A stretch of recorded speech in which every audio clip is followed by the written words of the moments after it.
everybody, welcome to Talking XP. We are going to be playing Exoecology for Monster Hunters, which is a sweet little campaign setting that our friend Andie here is going to be doing a crowdfunder or Kickstarter? Kickstarter for.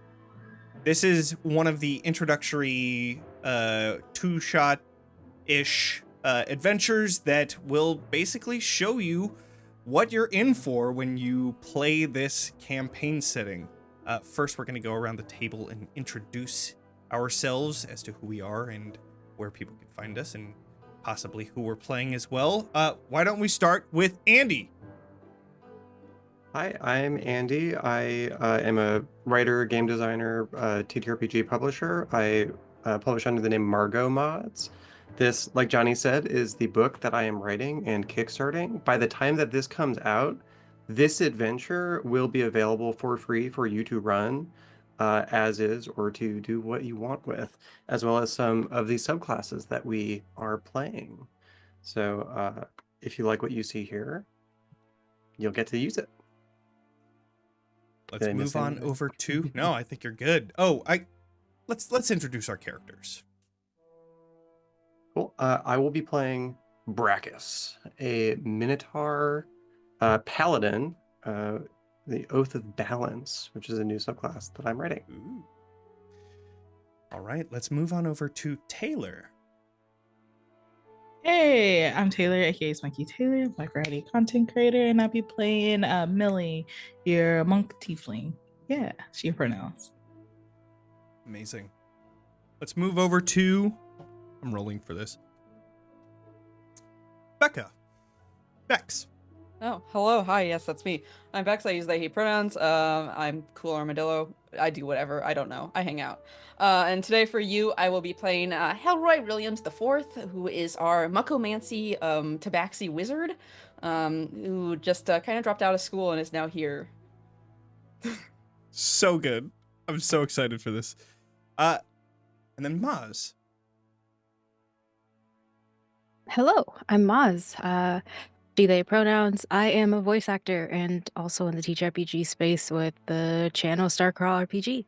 But today I'll be playing Dr. Xavier Birkenbile, a goblin who is a bard in the College of Exoecology. So I'll have a lot of animal facts for you. So yeah, I'm excited. And finally, Deanna. Hello. I'm Diana Faye, also known as Diana the Rose. I use she, her pronouns. I'm a tabletop gaming content creator, Twitch partner, and member of the Latin Guild and Pride Guild.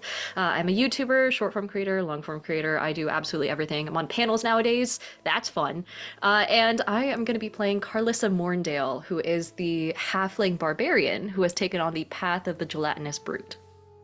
So good. Also uses she, her pronouns. I'm so excited to see these subclasses be used. It's so great. Okay. With all of that, we begin our adventure. Each of you have finished your previous monster hunting quest, and you have received word from Reginald Vaxikoff, the local contact for the Monster Hunting Guild.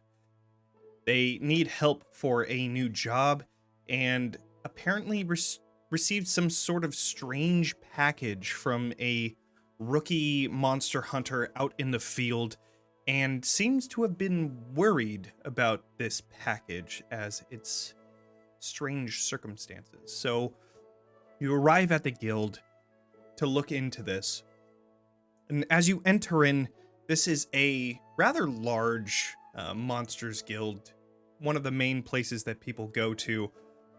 It's dark wood floors and walls, and you could see all sorts of beasts' heads all surrounding every open space of wall is just trophies of different monsters and animals. And there at the front desk, you see this larger, this slender human man that has really long black hair slicked back with grease and is bound by this simple gold band behind, and they seem to be messing with this box, and at the ring of the bell from each of you entering in, he looks up and says, oh, thank God. Are you here for the posting?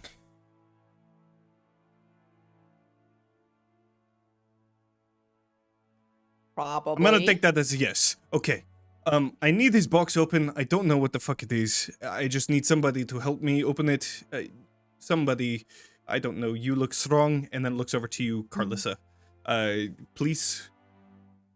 Carlissa kind of walks up and pushes through the crowd. Although she's got very strong divine features, she is what appears to be a 130-something-year-old halfling woman. She's kind of tapping a cane against the floor as she walks, and she has a very youthful-looking face, but as she parts the crowd, you can definitely see the rest of her from the neck down is definitely frail, like almost translucent skin. She's got on a cape that looks like it's got a bunch of patches on it, and the thickest sweater known to man, even though it's like the middle of summer.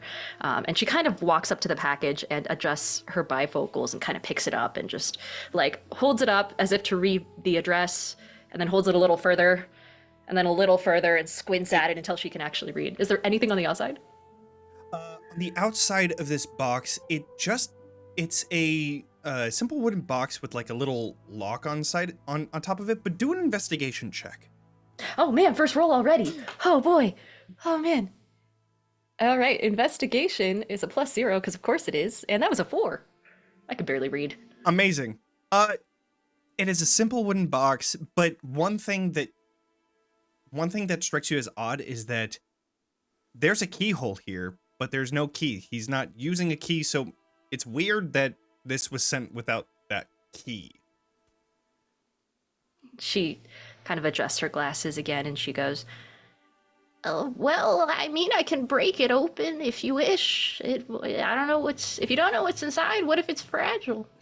I don't know what's inside. They just sent that something is happening in the Whispering Woods, and they sent this box. So I'd rather know what is going on in the Whispering Wood and what is inside this box before I send anybody out and promise a certain amount of gold, because what if it's an easy thing? What if this is just a cupcake that you need to bring to a fairy that's in the, you know what I mean? So I need to know what's inside the box first. Oh, I love cupcakes. And in a flash, you can see out of her backpack and underneath her cloak, a mass of what looks to be purple slime in a blink of an eye shoots out, crawls over her shoulder, and twists its way down each of her arms and forms a sort of like sphere around each hand. And you can see her frail little wrinkly fingers haven't changed at all, but instead they have an almost glove-like appearance as this purple ooze crushes the box in half. Incredible. Yeah, go ahead and do, I would say this would be, just do a athletics check. Helroy's it's right only an there. 11. Like, you know, in one of his pouches, pulling out like a thieves' tools kit, being like, oh, okay, well then. Oh, you kids and your fancy toys nowadays. Don't worry about it. I got it. It was only 11 though. She does not got it. This is just a simple wooden box. It's not like a lock box or something that's supposed to hold, a crazy amount of gold or anything. It's not iron, it's just made out of wood. So as you bring your ooze out, it seeps into the cracks at the top and then just shatters the lid of this box. But as that happens, the ooze splatters out and then something shoots out at you. I need you to do a dexterity saving throw, please. You wouldn't attack an old lady, would you? I believe I have advantage on those. Could not tell you why. I am new to 5.24, so give me a half second here if it takes a quick second, but it's gonna be 13. Okay. So, one moment as I roll something on my side. Oh no. Yep. Start rolling a D100. Just It's a damage roll. keeps going. It keeps exploding. Mm-hmm. So, you are struck by what seems to be this yellowish vine, and I would like... Helroy was standing next to Carlissa. Can you do a perception check for me? Oh, Oh, sure. Oh, for sure. Oh, for sure. Sure. Oh, sure. That's a 12. Okay. You see this vine snap up and like grab onto Carlissa's face, and Carlissa, you're able to rip it off of you. You will take 1 point of damage, Shucks. but 1 second. I need you to do a never mind. Not yet. We're all good. Everything is Not totally yet. fine. It's Not totally yet. fine. Yeah, Not yet is so don't worry about it. obvious. Don't worry about it. Not yet. So, this vine, you are able to pull it off, and inside of this box, you all find this decomposed raven that is covered in these yellowish vines that have red hues in certain areas. This is what you see inside. Ooh. Oh. You could see this black ichor on the front of its beak, these vines that seem to kind of writhe all around its body through its feathers. This is what you find on the inside. And as that vine shoots up and grabs you, Reginald takes a quick step back and says, "What the fuck is that?" Am I still holding it? You have the box in your hand if you'd like. I think I'm just gonna set it on the ground and Yeah, then take a step all right. back and let one of the doctor. The surroundings, one more time, did they have animals on the walls? Oh, so many animals. So many animals. With a little bit of anger and frustration, they're looking, if there's like a giant eagle, they're muttering to themselves right before this all happens. You know, giant eagles understand common, but refuse to speak it. Why? Because they don't respect you. That's right.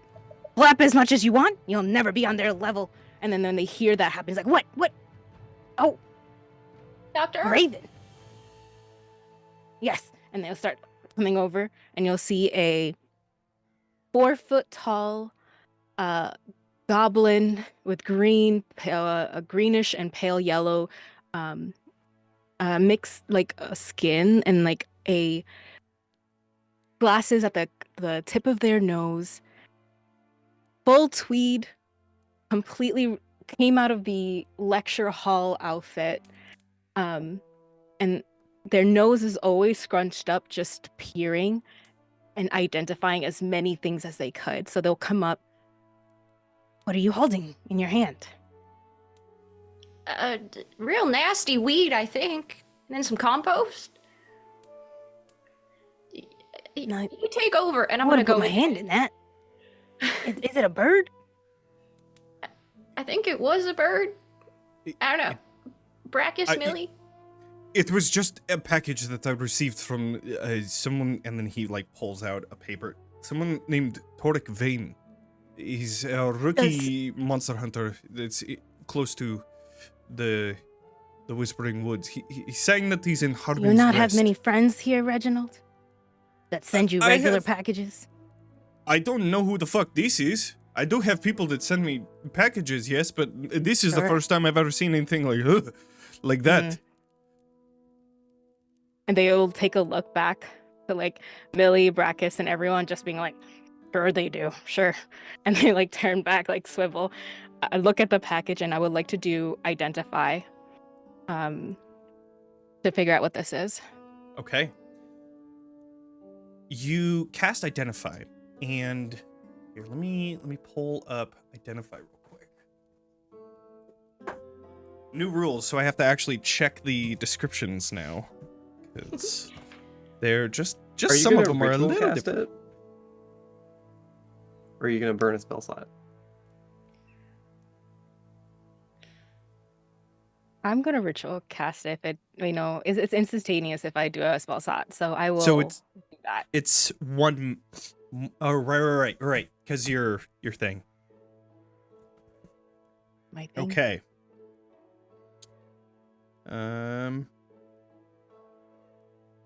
You learn its properties, how to use it, whether it requires attunement, and how many charges it has, if it has any ongoing spells. Okay. As you grab onto this, are you like touching the raven in order to do this? I mean, this is an instantaneous thing, so No, you can just touch. Yeah, they're doing it with. Oh, they would do it with forceps. They for sure have some kind of kit, but they'll touch it love just like a that. little bit. I love it. So you have like surgical tools or like autopsy tools that you use as your spell casting. That's so cool. All right. So you grab onto it with some forceps.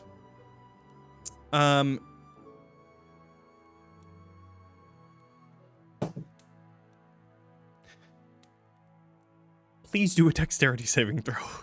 Oh no!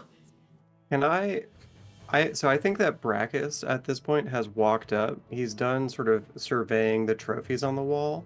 I want to give the help action by standing ready to move her out of the way Okay. as a 7-foot tall minotaur. So- He rolled a 16. You use your forceps and you're very careful. You just, well, at least you heard what happened. And as you poke around on it, immediately your brain is filled with information. And as you blink, you see a vine ripping towards you, and that's when Brackis pulls you back as it just comes out, almost like the tongue of a frog that's like shooting out to try and grab a fly. It's like trying to grab onto you, but it retracts back in very slowly off the like side of the chest back inside. You learn Hand me. That's You learned that- fascinating. these are vines that seem to have some sort of reanimation properties. You're not entirely actually, you would know. It seems like the black ichor that seeps out of the beak and out of the ends of these vines, those contain seeds to then grow more vines. And now that you know that Carlissa probably has some of the seeds inside of her. So do with that what you will. They'll turn their head to Brackis. Thank you. Can you let me down here? Oh, so sorry. And Brackis will put That's them all right. down. I'll start like scampering over to Carlissa and just look through whatever gelatinous like they have and count how many they have in them before relaying exactly what these seeds would do if we don't get them out. So these seeds are very small. However, go ahead and do an investigation check as you're taking a look at everything. She's just like, oh, I'm sorry, dear. I haven't lotioned my hands in a while. They might be sandpapery. You know how it is. Very much A sandpapery. 10. Oh, it's fine. We just need to make sure that you don't turn out like that raven over there. I would say it's I'm getting fascinating, there, but I you know. guess. Kind of old. Oh, you mean the bot? Yes, yeah. Bad news. After looking over the slime and where Carlissa was attacked by this vine, you see that there is remnants of black ichor on the side of her cheek, as well as inside of that ooze that she was using. You're not entirely sure if it penetrated skin and got inside of the bloodstream, or if it's something that is just a outside layering type of seeds that then embed themselves. You're not entirely sure. But there are definitely seeds in this area, which is trouble. I want to walk up to Carlissa and just say, do you mind if I check it out real quick? course, go for it. What does Brackis look like, by the way? Have you mentioned So it? Brackis is a 7-foot tall minotaur with long twisting horns, with mottled black and white fur in this plate mail that is also black with like a flowing red cape behind him. And so he just sort of like clumps over and kneels down. I want to use 5 points of lay on hands and try to cure this if that works. All right. As you lay your hands onto Carlissa, you see the wound that was on her cheek, the very small wound. Begin to see this ichor flow out of it before you see the wound itself close, and it's just this dripping of this almost like tar-like substance that is slowly going down her cheek. Pulling out a vial. I'm course. also pulling out a vial. Yeah. Just 2 vials just coming right out of my face. Hey, this is mine. This is mine. I need it for a salad. Oh, come on. I was about to say that we shouldn't eat this one, but okay. And No, but the seeds, they the look like doctor just sunflower also with the seeds. forceps They just grab do, one yeah. for samples. I guess Just fine. I'll get mine for the This is the Raven. most attention I've gotten in 72 years. See Reginald back here like, so are you going to take the posting? I'll give you 275 gold pieces each to figure out what the fuck is going on here. Torek was saying that this is happening in the Whispering Woods, so Oh. whatever this is. Yeah, we can try and head that way, but it's got to be unanimous. You see, we're a team here. I don't know how y'all run things in the Monster Hunters Guild normally, but back in my day, everyone got a vote and we all got to decide collectively. And I turn to Millie and I go, Millie, what are your thoughts? You've been quiet. Yeah. Oh, look, Millie had her notebook out and just been like writing everything down at this moment in time as they're posting examples. And then she said, "Huh? Oh, I'm very curious. I want to know more, so I'm in." All right, that's one. Helroy. Well, I mean, we're gonna need more if we're gonna have a salad. So I don't know if there's enough in this Raven for a big meal. Helroy's right. We need way more of this for a salad. Okay. And it's Lovely. bad if this attacks Um, people. I think, right? True. Yes. Lovely. Another abomination that defies all known taxonomies. So you're writing this down, right, Millie? Yes. Because yes, if yes, I yes. die, I would like credit for discovering it, Okay. and then I'm all in. The Birkenbile vines. That has a good ring there, Helroy. Can we get like the ichor? Sure. We can work workshop on it. We can work on it. Yeah. Yeah. It's I a trip. can- We can run it through. Yeah. I'll throw that in there. If you get it, if you save the day, sure. Birkenbile vines. Just go kill whatever is doing this. Yes? You got Yes. it. Great. Return to me whenever it is done, and you'll get your coin. Okay, Okay. get out. Go. Good. Were Alright. you gonna keep this, or did you want that? Oh, I Pointing Does at it the look box. like I want to keep that? You keep it. Go ahead. You could use it for your salad. that you want to Berkie eat. is already sliding it like with his leg. Good. All right. And puts it under his arm and just starts walking behind everyone. So good. Okay. You all begin your travel to the Whispering Wood, and you know that the Whispering Wood is next to a small lake town called Mossmere. It's this in-between between the Monster Hunters Guild that is located in the middle of nowhere because of the fact that there are monsters everywhere. And so as you're traveling through, you're following the known road, and all of a sudden, you find as you turn around, there is a wall of fallen rocks, roots, and vines that all block this mountainside path that leads you forward into the Whispering Wood. It's almost as if the forest decided to close this way.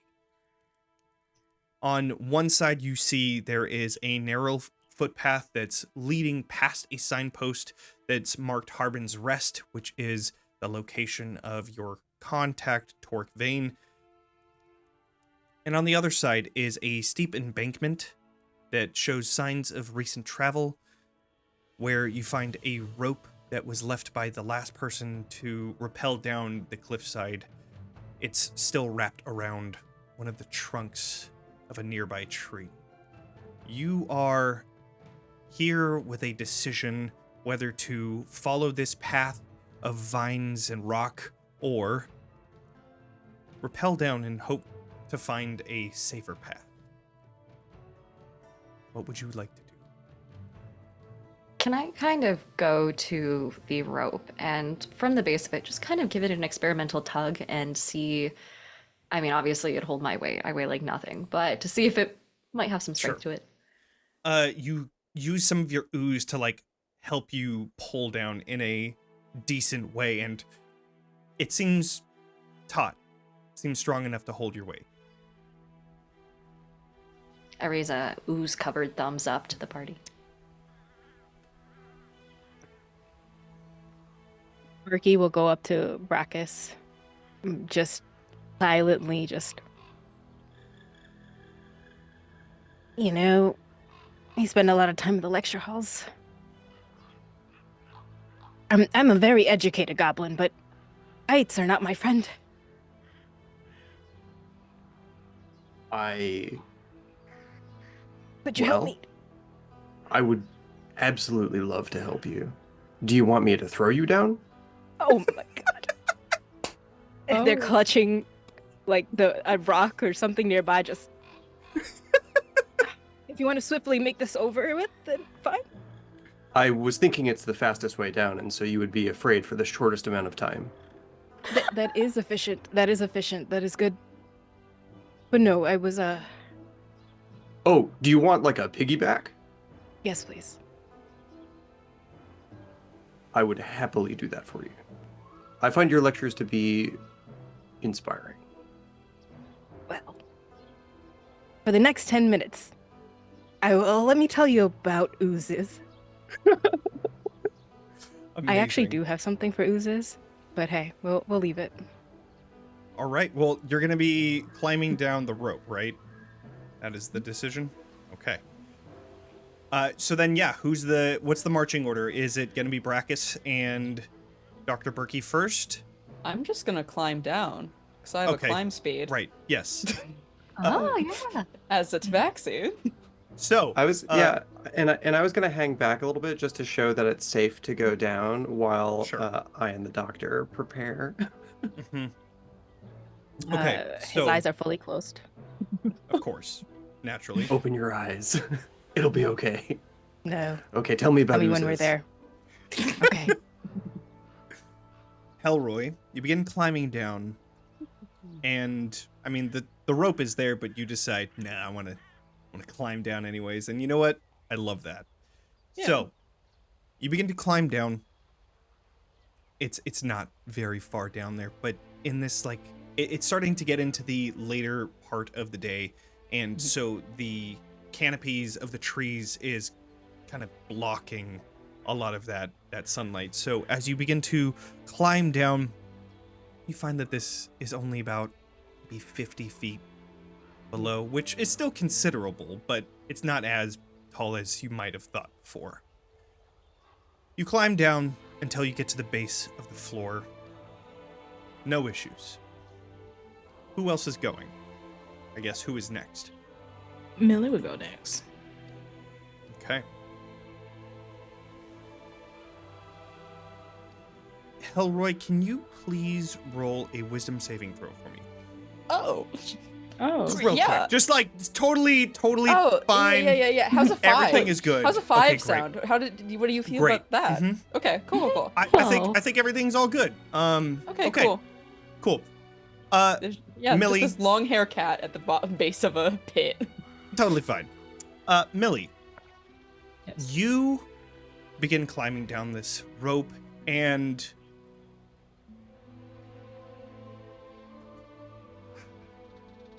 Helroy isn't there. Do a perception check for me. Okay. Doing like the Pulp Fiction look around. Like. Did it roll? Did I do it? Good old Okay. 9. Good old 9. Helroy is nowhere to be seen. You have no Helroy. idea where they went. Helroy. This isn't funny. This is a prank. Helroy. And then we keep on climbing down. And I imagine Carlissa is coming down at that moment as well. Mhm. Carlissa, you come down to the base of this little mountain rope and you find Millie is the only person there with you. Oh, hello, Millie. How was your climb? Oh, sorry. Hello. Have you seen, did you see Helroy anywhere? Like Helroy came down first, right? I didn't make that up, right? Yeah, he kind of took his own route, rambunctious, very spry, that one. He kind of went down on the rocks. Helroy? Helroy. Ah, Go well, ahead and do another perception check, Carlissa. Me when my cat gets out. They're like, yeah, boy. That is an 11. I am rolling like dog shit. Well, Helroy is nowhere to be seen. Helroy up and vanished, which leaves us to our final members of the party. Brackis, you have Dr. Berkie on your back. Just go ahead and do an athletics check. Just, a good old roll to make sure that, you're good, you're climbing, and everything is totally fine. You got 2 people, Dr. and Berkie you at are What could least possibly is go like- wrong? So They're clutching I- onto them. Oh, no, go ahead. they're clutching onto them with their eyes closed, and just like more obscure specimens like the oblex. They're particularly insidious. They devour your memories and replicate their forms, and they just like squinting each like step, just wondering if the jostling is done. so Are we- good. Are we there? Brackis is like, I don't remember much of my childhood. I wonder if I was attacked by an oblex, and is starting to like climb down. I got a 14, That's fine. You didn't need much. so like my It was hands just slip a little bit, and I catch Just a little. myself. They just continue as like, well, good, that's good. You have a very inquisitive mind.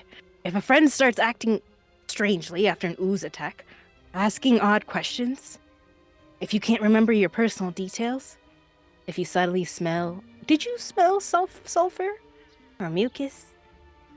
I always smell sulfur and mucus. Oh, And man. like continue repelling. Well, You and they make it just down to pat the base. Brackis. And same sight. You only find Carlissa and Millie, and you swear you saw Helroy go down. So I know we were just talking about me losing my memories, but Helroy was with us on this trek. Yeah, yes, right? yes. Helrose is with us. Yes. I assume he's hiding. I think it was a all right. prank. This is not the time for games. It's always the time for games.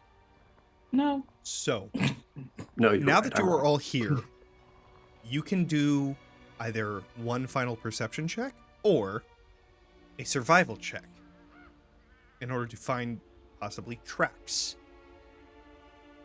I'll leave that up to I each might of you. convince you to let me use investigation. Investigation I could say work go as for well. it. Investigation could work. It was easy. That was easy. The button. That was a dirty 20. Nice. Incredible. That's good because I got a 2.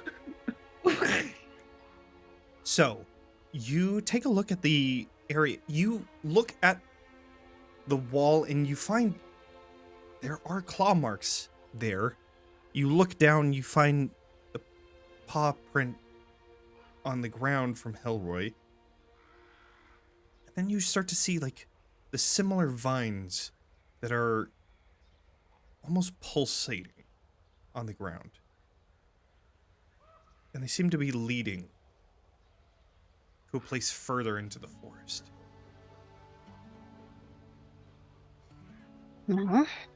I think Helroy found the first clue. Oh, that sneaky Helroy. Look at it. Already working so hard. And the day's even started. Over here. And then they point to the vines. Okay. Do we You all begin to know what follow happened? this. Clearly he's found the first clue. I mean, I had a friend named Verith who once did the same thing, just walked off into her backyard and none of us ever saw her again. It was like a feral dog sort of thing, you know, it's very old and you just assume what happened after a while. Anyway, and she starts walking. So, Helroy,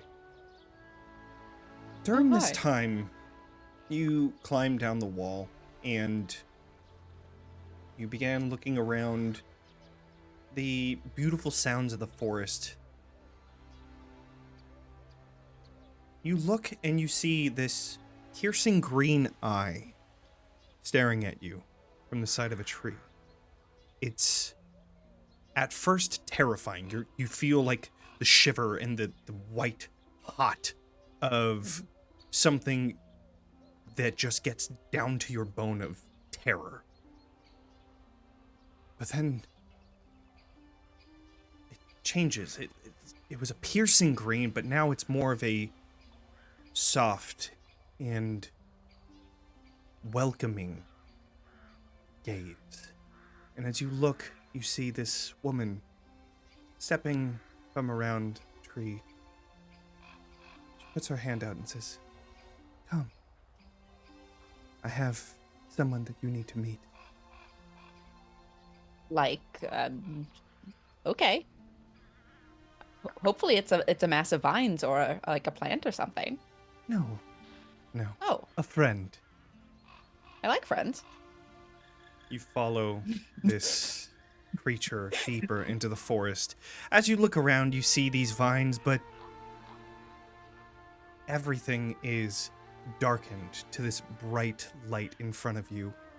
You see these interesting glowing vine-like, almost like tattoo that's going down her arms. And Where did you the get back Who of did her that for hair. you? Those look Oh. really cool. these, Is it like a local artist? I was born with them. Oh, that's even cooler. Yeah. You follow them deeper into the forest, and you swear that you hear your name, but it's muddled. No, this is where you need to be. And so you follow her. The rest of you are following these vines. It's getting darker and darker the further you go into this forest. To the point that even if you have dark vision, it's hard to see. So,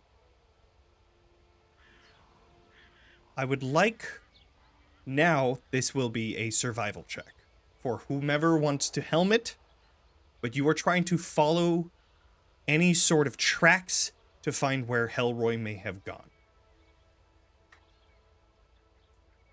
We're all rolling. One person, and then you could roll with advantage. So whoever is the best survivalist. I have +4.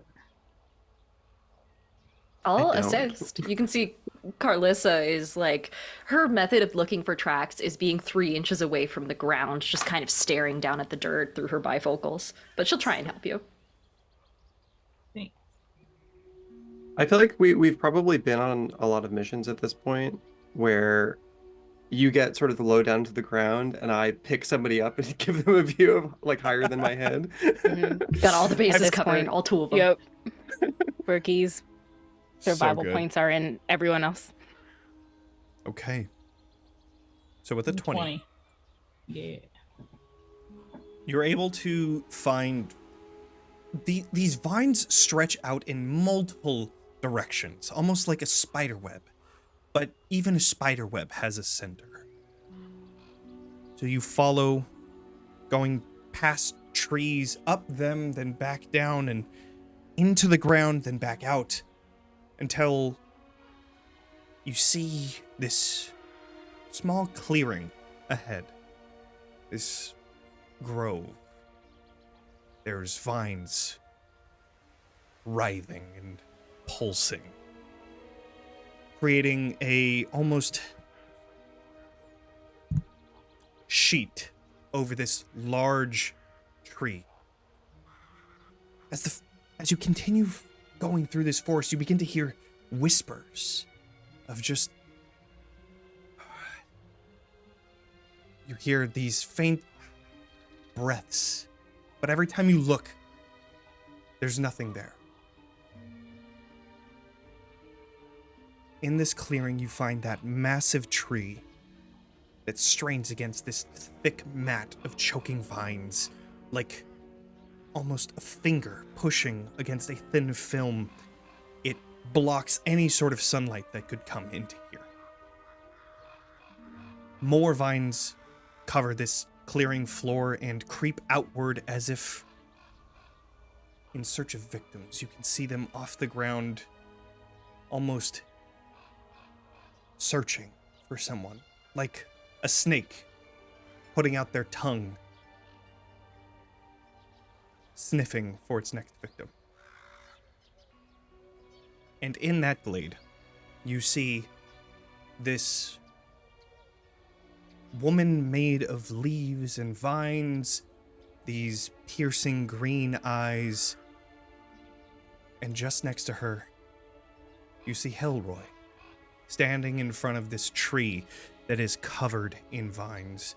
You could see... Actually, as you get here, whoever's in the front, which was Millie, do a perception check. Just normal, or do I have advantage? Sure, you have advantage. Everybody else is around you. Yeah. 22. 22. In this tree, you see there are cracks and crevices. And you swear you see a hand within it. You see what looked to be vines. This red, yellowish vine is not a vine, but instead blood that is dripping out from it. And you see this Dryad looking to Helroy and says, "This is your friend." And now I need I've always found trees to be everybody friends. to roll initiative, please. Oh no. Can we see that it is Helroy? Oh, absolutely. Yeah, it is very clear. Dr. Berkie is just like, I don't know. We should probably leave him. He seems happy. What the hell is that? You know, just What the just hell some, is that? Just some I good old What the hell is good that? old guys right there, you know. Is that my Wow. friend? That's your just a little friend. guy. That's your Wow. friend right next to Can I the select my giant token? tree. Hmm. We are going to start with Brackis. So, Helroy is in the center of the clearing next to the woman made of leaves and this tree, right? Correct. Has anything happened to Helroy yet? you see Helroy is reaching out towards this tree that you also saw a hand outside of and blood coming out of, so. Not yet! Hey, Helroy! Helroy! Okay. Does he respond? Can I? Let's see. I want to read the...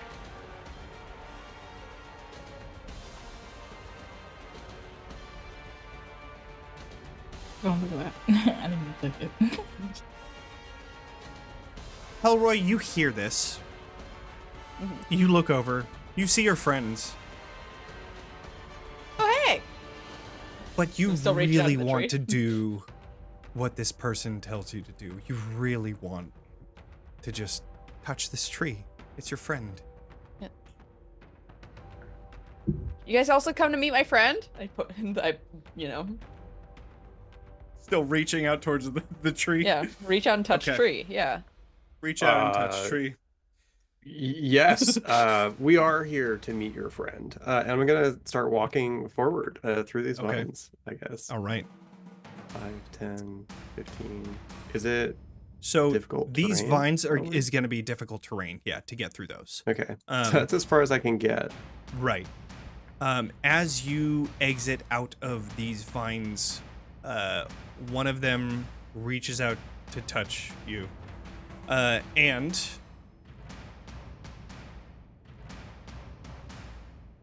one second, let me pull them up. We're gonna have a nice little lash attack towards you. Does a 20 hit? Yeah. Okay. All right. Level 3. There it is. Okay. That is 7 bludgeoning damage as it whips around you and grabs onto your leg. So, I think as it does, I want to just be like, you can't eat me if I eat you first, and try to take the Amazing. vine off. Like pick Amazing. it up and bite through it. okay. Go ahead and do an attack. It is still dark here, so you will have disadvantage on this. Oh, but it was a nat 20 on my first roll. Oh. Sad And it was a day. 2 on my second roll. Oh, no! Oh. So you wildly try to swing your sword, your axe. I was trying to. Oh, right. You wildly try to swing your teeth around and try to bite this thing. But it's as you move around, it releases. Then another one grabs onto you, and then you try to grab onto that. It's just playing with you. It's grabbing onto you in different places so that you can't figure out where it is. Friends? So, with that brings us to, where did it go? There it is. Nope. There it is. Millie. Yes. Alrighty. Brackis is getting attacked by vines right now. Correct. Okay, cool. And each square is how many feet? So if in the vines themselves, it's going to be 10 feet for each square, but everything else is just fine. It's difficult terrain in the vines, so everything is 5 feet, but then, yeah. Cool. Like,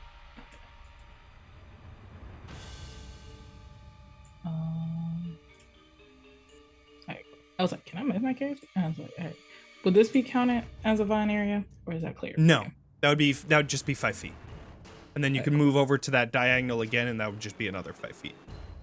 Okay, cool. I'm going to come over and help good old Brackis here. Okay. How I'm gonna do that? Crazy. We'll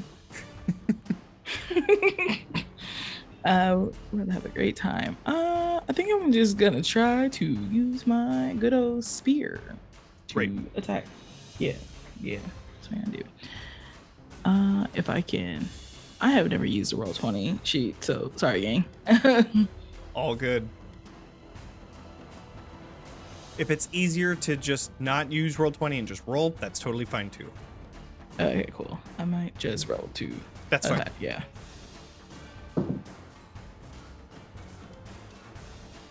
I assume that an 8 doesn't hit. An 8, unfortunately, does not. You all have the upper hand in the initiative order, but you're missing still. So and one of the main things is that as you're trying to use your spear, it seems like it's more difficult to hit it. These are vines. So you're trying to use a pinpoint weapon on a very small creature. So every time that you pierce, it just moves out of the way. It just wiggles just out of the piercing of that spear. So you're not able to hit it. You moved, I think, 20 feet. You still have 10 feet if you'd like. I think I'm gonna have Millie just stand there. I don't want Brackis to be alone. Okay. In this mess Understood. right now. All right. Just screaming out for Helroy. Like, Helroy, Of course. please. Dr. Berkie, you are up.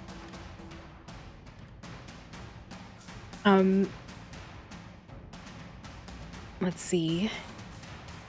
Going to the shadow figure up next to Brackis is also. Those are Gotcha. vines. Those are vines. Thank you. Like this swarm of vines that is like trying to wrap onto Brackis. Instead of the vines, they're going to cast identify on the larger creature to see if they're connected to the swarm of vines. Now, identify is a touch spell. Oh, that's true. So you would have to go and touch the tree as well. I can disengage as a bonus action because I'm a goblin. Join me and touch the tree. Come Dang touch tree. I heard it's a friend. It's cool. Everyone's doing it. Not Dr. everyone's doing- Birkin, please don't. Tree consented, tree? guys. It's okay. Let's see. Forgot that it was a touch one. Let me see one thing really quickly. Sure. And then Carlissa, you are on deck. Actually, Helroy and Carlissa, what are your 2 dex scores? Ooh, I think it's only a +2 for me. Mine's a 10, so a +0. Okay, Oh. so then yes, Carlissa, you are definitely before Helroy, so you have one more chance. It's fine. I'll touch the tree, guys. I don't Yeah, understand why fine. you all think it's gonna be bad. Totally fine. Yeah, that's totally normal. Dang it, I wanted to do something. But instead of that, they will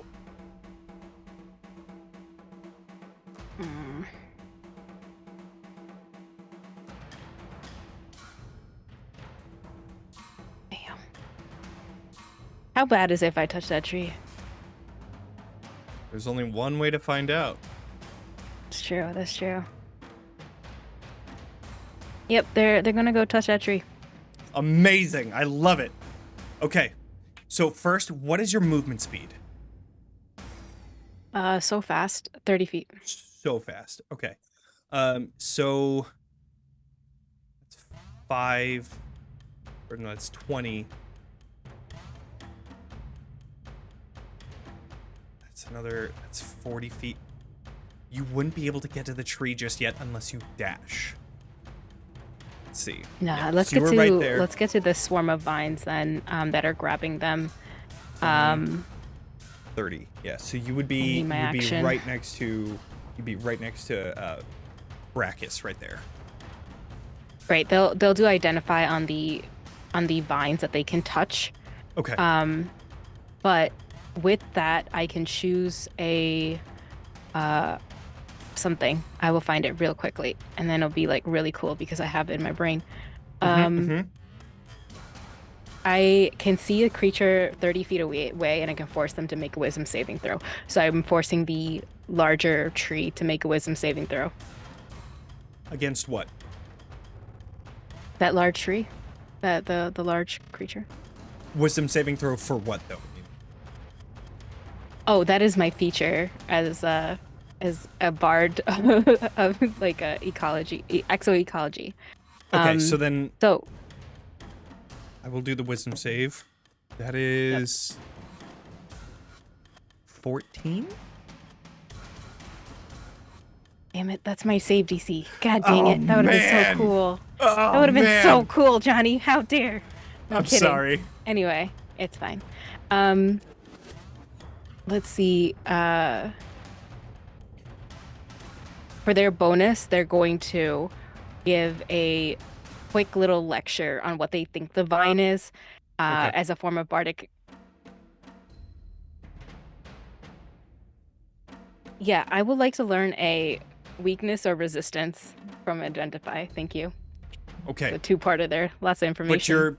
But you still need to cast Identify first. Yeah. Yeah. I Okay. did a little cool. touch. Boop.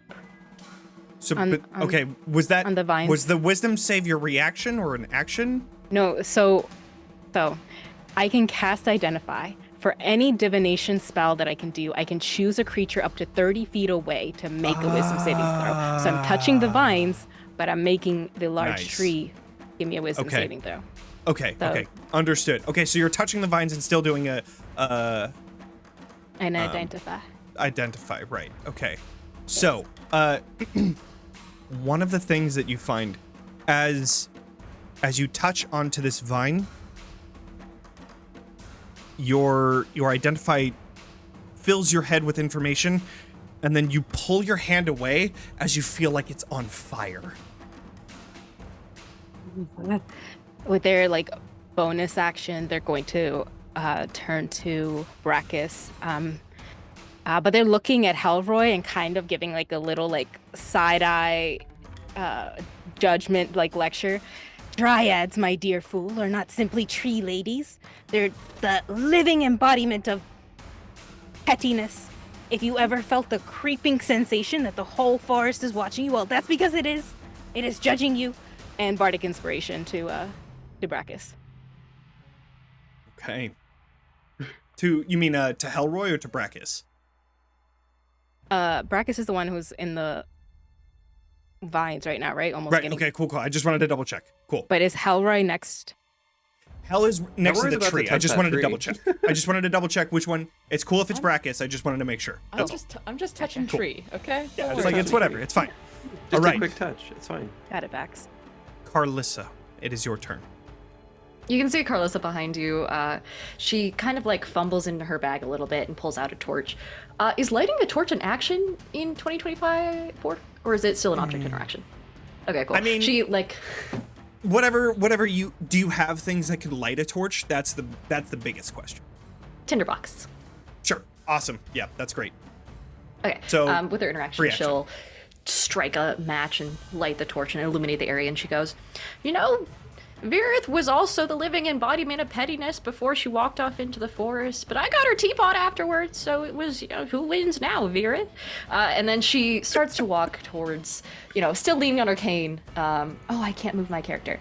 Jonny, help. Okay, here, let me fix that. Oh, wait, there we go. No, I fixed it. I'm good. Cool. I definitely know how Roll20 works. 5, 10, 15, 20. She gets about 20 feet closer towards the base of the large tree.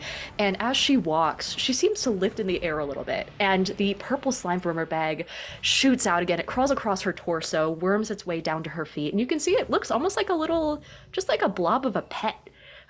It seems very much of its own, moving of its own volition and everything, but it moves under her feet and she gets taller.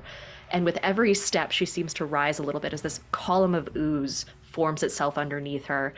And then she takes another 5 feet towards you, Helroy, and in the light of the torch, you can see her suddenly just look down at you and go, "You really shouldn't go chasing women off into the woods. It's really not good for your health in the long run." And she suddenly drops maybe 5 feet into the ooze column. The ooze column bursts out sideways. 2 giant muscly arms made of purple slime stretch outward. One is still clutching the torch, but it looks tiny in its hands, and the rest of the column breaks apart into 2 ginormous legs, and at the top of its neck is just this old woman's head sticking out and looking down at you with this sort of sad judgment, and then her eyes turn and stare at the Dryad.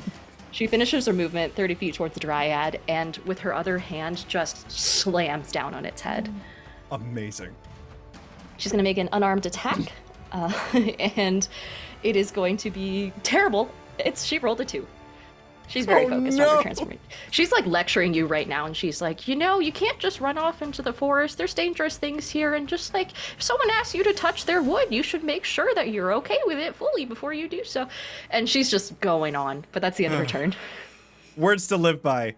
Okay, so as you're walking through, you see there are these vines that pop out from just next to you. And as you're about to like slam down, they like whip up and grab onto the ooze, which means that your hand doesn't exactly hit the Dryad. So this is going to be an attack against you with this swarm of vines. That is a 17 to hit. Definitely hits. Okay. All right. And that is going to be 5 bludgeoning damage as it grabs onto your hand and then pulls you away from the Dryad. All right. Since I am now raging, it's reduced to 2. I will also mention I am now size large, because I forgot to mention that earlier. Yep. Okay. That now brings us to our boy, Hi. Helroy. Hi. Helroy, you really up? want to touch that tree. I do really want to touch that tree, and I am getting lectured, but I mean, sometimes you get lectured. But I met she's nice, and like, look, it's a lovely tree. We're all for investigation. I'm touching this tree, I guess, right? Yeah, I'm just making sure that there's no other save because right? I think this is it. I think this I don't is. think I have a save. I think I'm touching a tree. I didn't get. You are touching a tree. You Fucking haven't been caressing harmed that yet, cypress. so you don't get a I saving haven't been throw. harmed. I haven't been Yep. hurt, so I'm touching a tree. Woo! Just All somebody right. asking you to touch their wood, it's fine. It is what it friend. is. Yeah. Okay, so then. Cool. It's okay. It's okay. Do Awesome. the thing that you prefaced that you warned everyone about to me. No, not yet. You're good. Don't worry Okay, about great. it. Not yet. Yeah, you're okay, fine. Okay. I don't trust Jonny So- when he says you're good anymore. I'm gonna come up to him at the next con and be like, "Hey, Jonny, how you doing?" And he'll be like, "Oh, I'm good." And I'll be good. like, "Liar." Lies! So, So yeah, what's up? as I you touched- end your turn, you place your hand onto the tree. And you see these small little vines growing out from the bark, just from the cracks, just growing out almost like the tendrils outside of the zombies from The Last of Us, just slowly beginning to come out of the tree bark and grasp your hand. And you feel it coming into the tree, and you see the bark beginning to just envelop it. I need you to do would you do a strength saving throw? Oh, a strength saving throw? I mean, it's not hurting me to be it's on my hand, right? It's not hurting. It's not actively. hurting you yet. Granted, if you made me do a strength saving throw, I will fail. I think in the nature of, oh, this is bad, I'm gonna say do a strength saving throw. Oh, thank you so kindly. Okay. Oh, 15. Nope. Surprise. Okay, well. Nope. Sorry, guys. Unfortunately, My negative not 2. enough. I will say go ahead and do another wisdom saving throw though. Oh, yes, of Because this course. is dealing some. You literally just pass the fate charm. Oh my god. Okay, amazing. So. Oh, this is bad. Yeah. You now see that this Dryad is like, yes, as you're beginning to be enveloped Guys, by this There's tree. a severed hand in this tree. So, with that, it goes to the Dryad's turn. The Dryad, seeing that you're over that, let's see.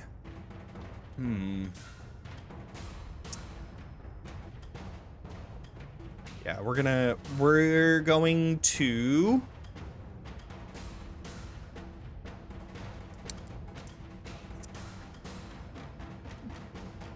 There's really no way to get flanking. I guess there is kind of a line, but it's not enough. All right, we are going to attack none other than Carlissa. This is going to be a shillelagh attack. Oh my fucking god, I'm rolling so high. That is a natural 20. Stop doing that. Oh, I know. my God. And raging. that It's is going fine. to be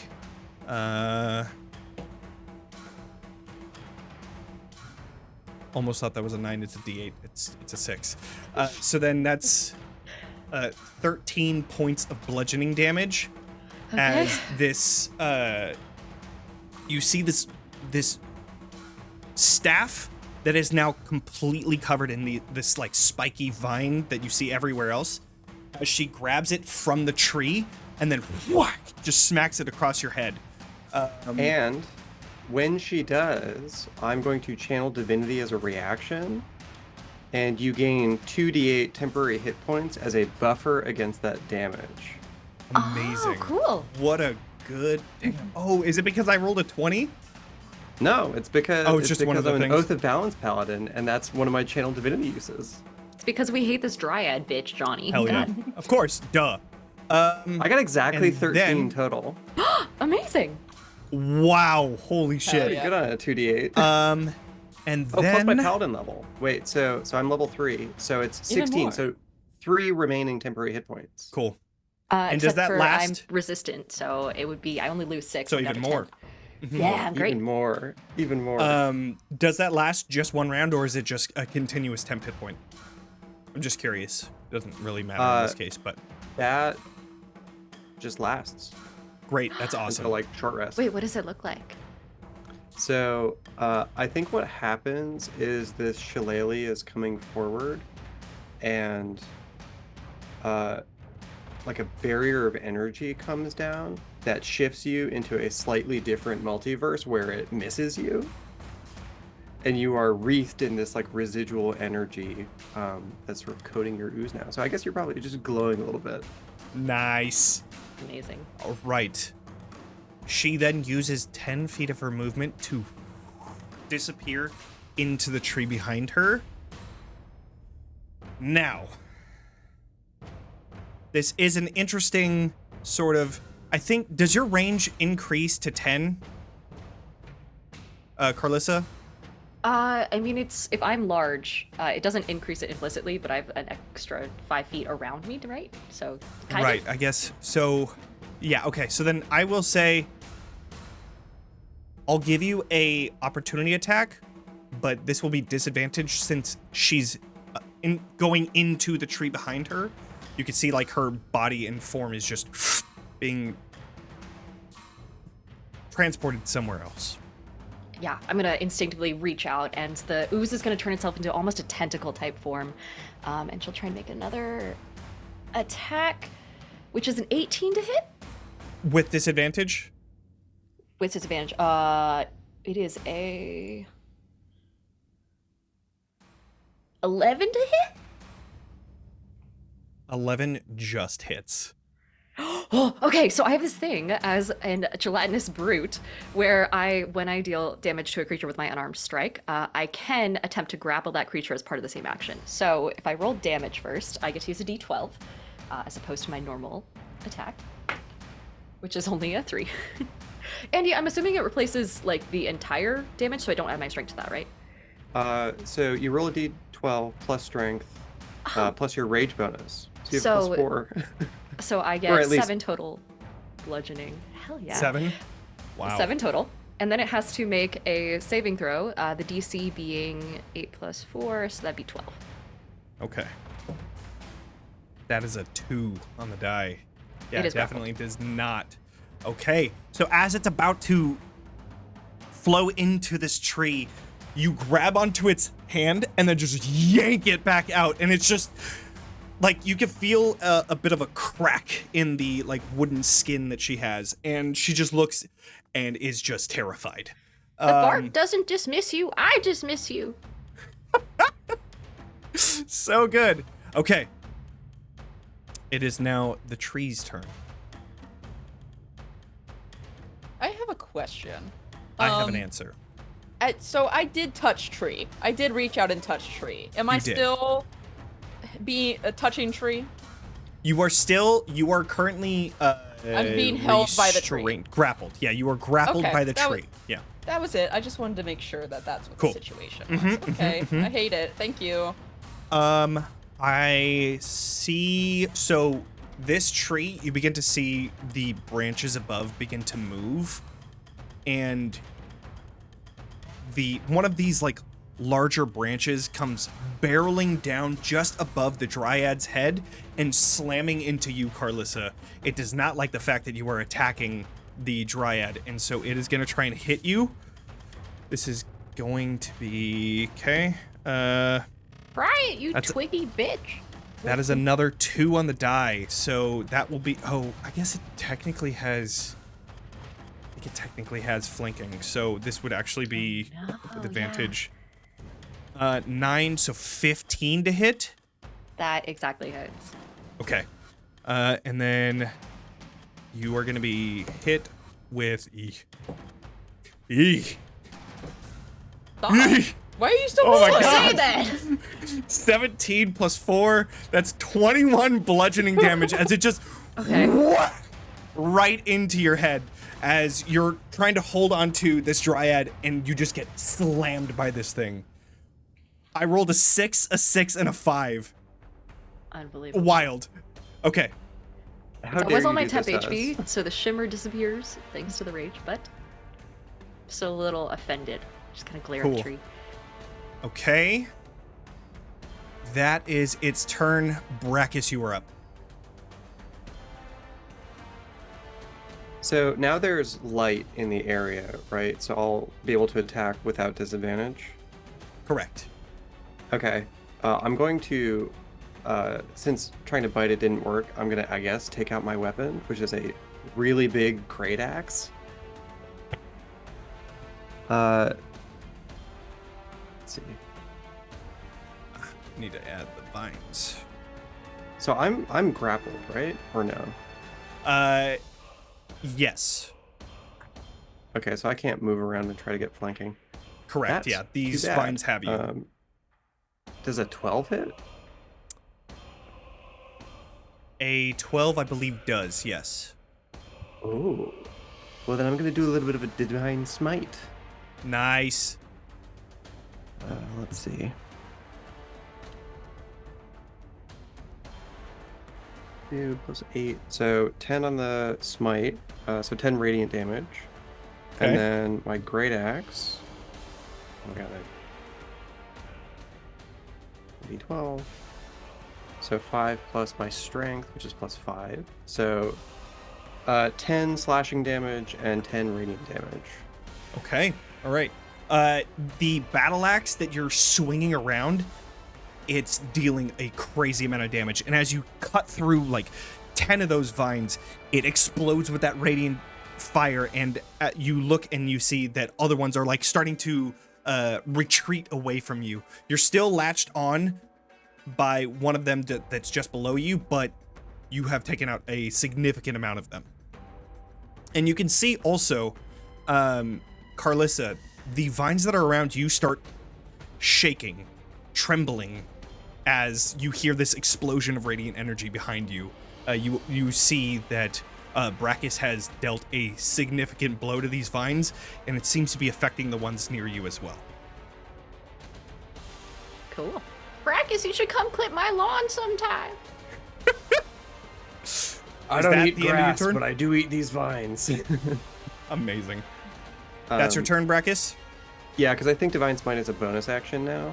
Right, it is a bonus action now. So, Mhm. Yeah. Cool. That's it. We are now over to Millie. Yes, I would like to use my unseen reality portal and to toss it over to where Helroy is at and like put my sword arm through it and try to chop. Hell yeah. Okay, and you're going Yes. for the Dryad? Wherever is Helroy's stuck right now. Oh, Helroy. Understood. Got it. Okay. putting it right next to Helroy, and then you're gonna try and like chop into the tree to try and like help break them out. Awesome, amazing. I love this. Okay, go ahead and do a, I would say in this case, an attack roll. Yep.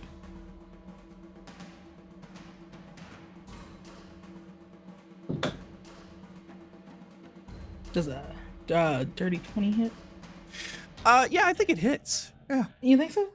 Yeah. Yeah. All right, let's see that damage. I think that's like using mine. I don't think it transfer over. I'm pretty sure it trying to should use a use dagger. your monk. Your whatever your monk damage is, which I think at level 3 is a D6. I think. Where's all my D6s? 5. 5 damage. And then did you add your Yes. dex to that too?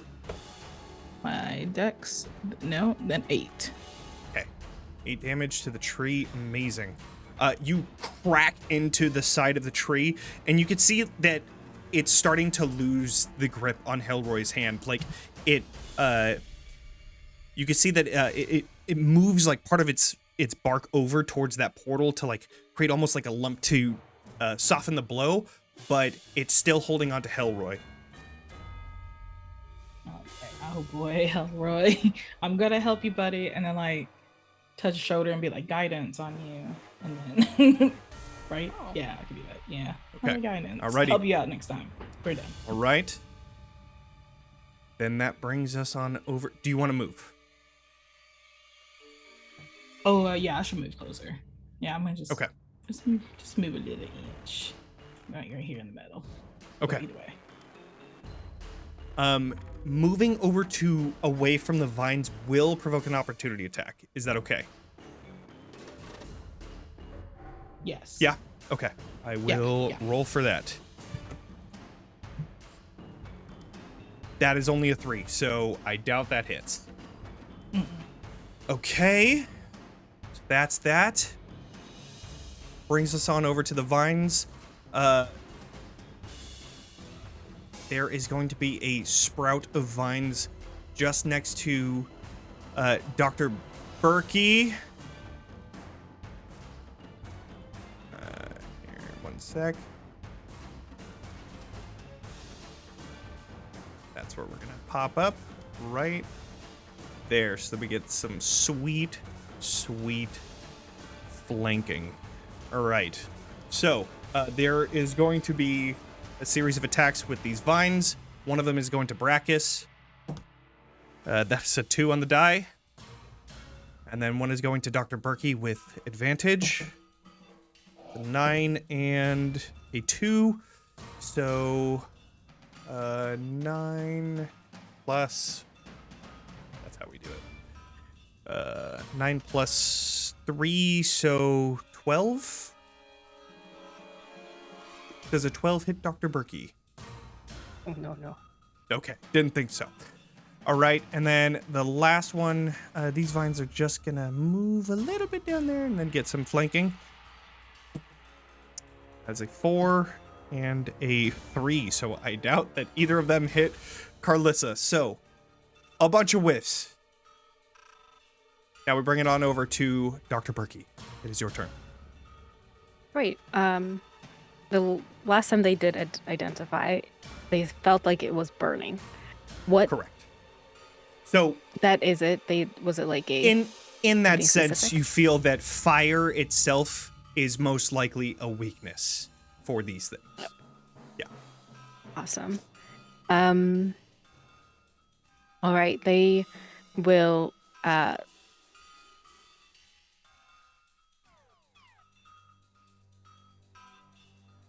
They will look to Brackis and everyone just light it up out loud. But at least to the vines that are nearby that are kind of impeding their way, they will cast Starry Wisp. Let's see, at the one vine next to us. Yes, let's do that. Starry Wisp. I'm gonna have to look that one up. That's a new one.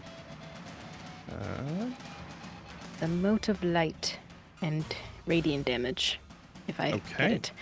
Which is, yes, I did get it, and I'm getting it. See. That's an 8. Okay. Amazing. Okay, so it is a range spell. Which, I mean, you already kind of have... Oh, wait, no, it's lit up. That's an 8. Oh, no. That does not hit anyways. So you're trying to... As you begin to create this starry wisp, it blinds you because of how dark it is. Like, yes, there's a torch here, but it's very dark. And so as you get blinded by this, it goes off in a separate direction and then shoots off onto one of the trees nearby. You are unable to hit them. Anything else? He just like curses under his breath. Says something about the university not giving him tenure, and this is the reason. This is what he gets now, and apologizes for using foul language in front of Brackis, and then expends another bardic inspiration to Helroy, pretty much saying, "Get your hand out of that tree." I'm trying. All right. That brings us on over to Carlissa. I'm going to... Oh, man. Do I still have the Dryad grappled? Yeah, you still do. Mm-hmm. Sweet. I'm just going to take my oozy arms and just crush her as best I can. Yes! And make an unarmed attack, which is going to be... Please roll well. Oh my god, 25. 100% hits. Amazing. So that does 12 points of bludgeoning damage. 12 points, damn! And Oh man, you could feel like you break off one of the Dryad's arms and you just see like this green sort of like oozy type blood just spewing out of it as this arm is just completely broken off, and you feel the rest of the wooden skin is starting to crack. It is very close to death. Oh man, I think that's all I can do, but you overhear this old woman going, "Clearly you haven't been hugged in a while. I'll fix that for ya." Amazing. That's the end of my turn. All right, that brings us to Helroy. Yes, hello. Helroy is going to reach into his little apron and pull out like a hot pepper. And is gonna throw it into his mouth, and I'm gonna cast Dragon's Breath on myself, fire, and then I'm going to use an action to do a 15-foot cone directly in front of me. So good. How about Right. like that? How's that sound? Yeah, that sounds absolutely wonderful. Does that sound good? Yeah, no, that sounds great. So, are you gonna hit the Dryad as well? So you're trying to just I would like to hit the Dryad if I can do it without hitting Carlissa. Yes. Absolutely. I'll just like Yeah. hold her out. Yeah. Yeah. Perfect. Okay, so then I need to do dex saves. Yours, a dex save, please. DC 14. All right, that is a fail for the tree. Naturally. The tree's not dexterous? What? Wow. And then that is a fail for the Dryad. Okay. And that will be 16 fire damage. Woo! All right. Amazing. You begin to... you take this chili pepper, and you look over to see Carlissa is holding the Dryad over, and you begin to spew out blood. You begin to spew out some fire, and then you open up your mouth, and this torrent of fire just goes all the way over to the Dryad. The Dryad is completely burnt to a crisp, gone. And then you have this fire that is beginning to crawl up the side of this tree. You see all of the vines that are covering it begin to retreat away from the fire. You hear this really high pitch as it's beginning to... It is leaving this area now. That's that. Is it still holding me? That's a great question. I'm gonna do a roll for that. No, it is not. It completely let go of you. Yeah. Oh, great. I'm gonna then not touch it anymore, please. Yeah. Okay. I'm not gonna attempt to walk away from it because I think it'll grab me again, but I don't want to touch it anymore. Okay. I like look over at Carlissa and I give like a thumbs up as like fire is still like dribbling out of my mouth and like setting like my fur on my face on fire. She gives you a mildly singed thumbs up back. Well done, dearie. As you end your turn, you turn around to give a thumbs up. But the trigger for this is if you end your turn within 5 feet of it, it's able to do its consume action. So as you turn around to give a thumbs up, these vines shoot out and grab onto you and slam you into the side of this tree. I need you to do another strength saving throw, please. Oh, a strength. Oh, good. Okay, yeah. Strength saving throw? A strength? So it has a 15? Was that a good one? You got a 15 last time and it didn't do it. Oh, well, how about I use my a Bardic D6? Inspiration? How about I use my Bardic Inspiration? Oh, How about also it has a guidance. 16? That is enough. That is literally all you needed was a 16. So as it slams you into the side of the tree, you like you breathe out some of this fire and then it leaves you and you are now like out. You are gone. So that is that. It brings us over to the tree, who is you are the one that just killed the Dryad, so it is going to as it brings back its large branch. I'm sorry And about then your granddaughter. you could see this like face coming out of it Okay, and let me looking look. down. This like lithe face. Its cheeks are drawn in and it looks down and you can see the eyes are completely white over with little green vines that cover up the sides of its face as it looks down at the dead burnt body. And then looks over to you, Helroy, and then this giant branch comes sweeping in to try and attack you. That is a 21 to hit. Yeah. Uh-huh.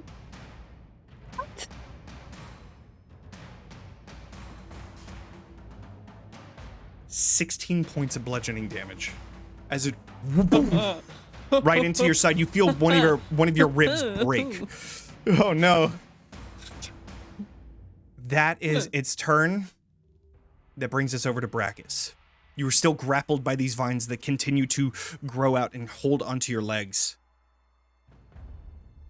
All right. Well, can I tell how badly injured these vines are? You definitely took out a good amount of them. It seems like just over half of them are still here. That sounds like do a divine smite. Oh, but I rolled a 2, so I think I miss. No! Unfortunately, that does not hit. You try and slam down with the great axe, but they've learned now, and so they retract with lightning speed and then grab back onto your legs.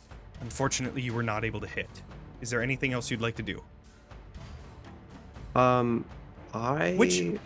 Can you choose? Do you have to choose before you attack now with the paladin? Or can you use your Do you mean bonus with the divine action smite? as you hit? Yeah. It's when you hit a target, you can do it as a bonus action. Okay, Yeah. so then So you can't don't waste have it. to use your bonus action right now. Yeah. But I also don't have great options for my bonus action, so I will end my turn, I guess. Okay. All right, Millie. But I want to like struggle against the vines and just be like, I'm coming. Yeah, as I'm grappled. You're gonna get there eventually. All right, Millie, we're going over to you. Okay, cool. Is my portal still existing? Portal is still there for sure. Mm-hmm. Cool. Great. And Carlissa is like trapped in vines right now. Carlissa is not trapped in vines. Helroy isn't either. Both of them. So Carlissa just held out the Dryad. Helroy used Dragon Breath to just burn it up. You could see that the tree is like halfway burned with fire beginning to crawl up the side of it. But you did see this giant branch come sweeping down and then slamming into Helroy. You heard a few bones break there. So they're not doing well. Oh. spitting up Buddy. fire and blood at the same time. Oh, buddy. I was like, Yeah. I have nothing to heal. Don't think of it. But the giant branch is still there. Kind of energy. Yeah. Yeah, I mean, the think, tree is still there. You can easily hit it. Yeah, I'm gonna hit it. Try to switch out weapons and do like stick like a spear through it. Try to Right. get more in Mhm. there. Awesome. All right, let's see the attack. A good old 8. No. All right. But you do have your bonus action. You can still hit because you're a monk. You can do monk shit. So if you want to attack again, you can do like an unarmed Yeah. strike. Yeah, let's do that. No, 7? you gotta be kidding me. Are you serious? Wow. Oh no. All right. I'm missing. I don't know why. No, you're hitting into, so the spear doesn't do much. It just like into the tree. So you pull it back out and you're like, fuck this. All right. And then you put in a punch and then you just crack in your knuckles. Oh, that didn't feel good at all. So you're able to hit, but it's not enough. I don't know. Do you want to move? No, we're gonna stay right there. Okay. Vines are going to go up. They are going to, this one is moving over to attack. There is no flanking on this one, so it's a straight roll. That's like a 10. And then we're going to go for Brackis. That's an 11. And one more. Going for Dr. Berkie. Okay, that's a 15 on the first roll, and then 10 on the second. So 15 to hit. Dr. Berkie. Fine. All right, yeah, there we go. We got one. All right. That is going to be, oh man. Okay. 7 bludgeoning damage as it grabs onto your leg, and it starts like pulling you into this bush of vines. You are grappled by this. All right. That is their turn. Brings us over to Dr. Berkie. You were up. Yes, so I can look up grappled real quick. Your speed is 0. That's about it. Cool. But I can still attack.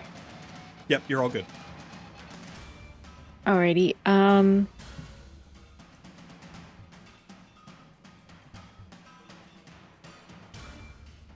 do with this. They are with the vines that are like attacking them right now. With their little dagger, they're going to do true strike with it. Mhm. Casting ability for the attack and damage rolls instead of using strength or dexterity.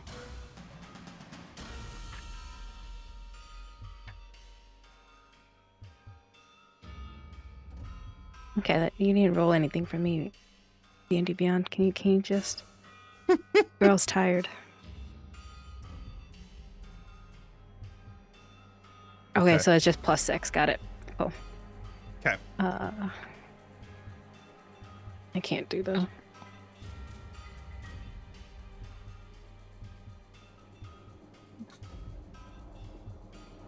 Oh, that's 17 + 6. Okay. Yeah, that for sure hits. Mm-hmm. Finally. Okay, and then that is.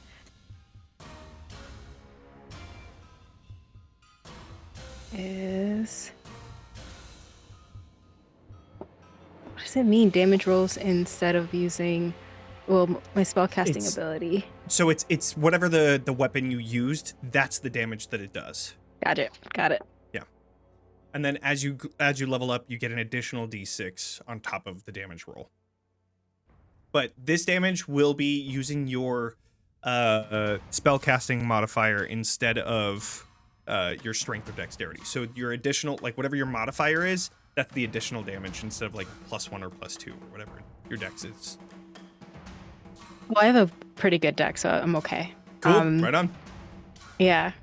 That was a 4 + 3 for a 7. Okay. Awesome. Against the vines. So, because I did True Strike, I can also make something else because it is a divination spell. Divination Do a spell, of wisdom. course. Yep. So can I get the large tree to do a wisdom saving throw, please? Absolutely. That is a 10 on the die. That's a 10.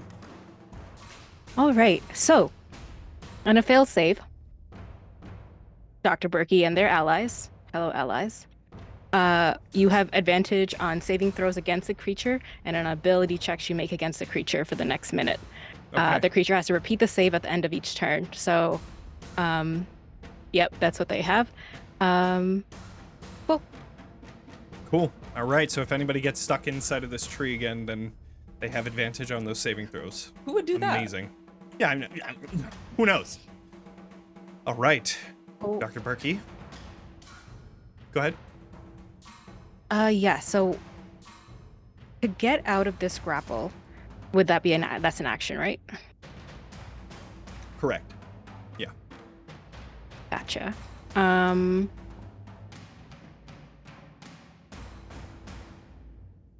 So my dagger, I just need to make sure 1 second. It's a light weapon, and I have as a for some reason I have 2 weapon fighting under my bonus action. Yeah, sure. I mean, if you attack yeah. with one of your daggers, then you can attack with your other one. Yeah, or I have whatever, 2 daggers. yeah.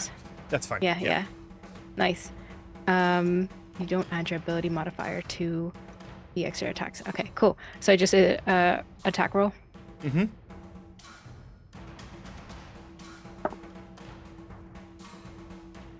The dice gods have forgiven me. That is a 20. Let's go. That is a 20. All right. And then go ahead and roll your damage for that. Which is going to be What do I-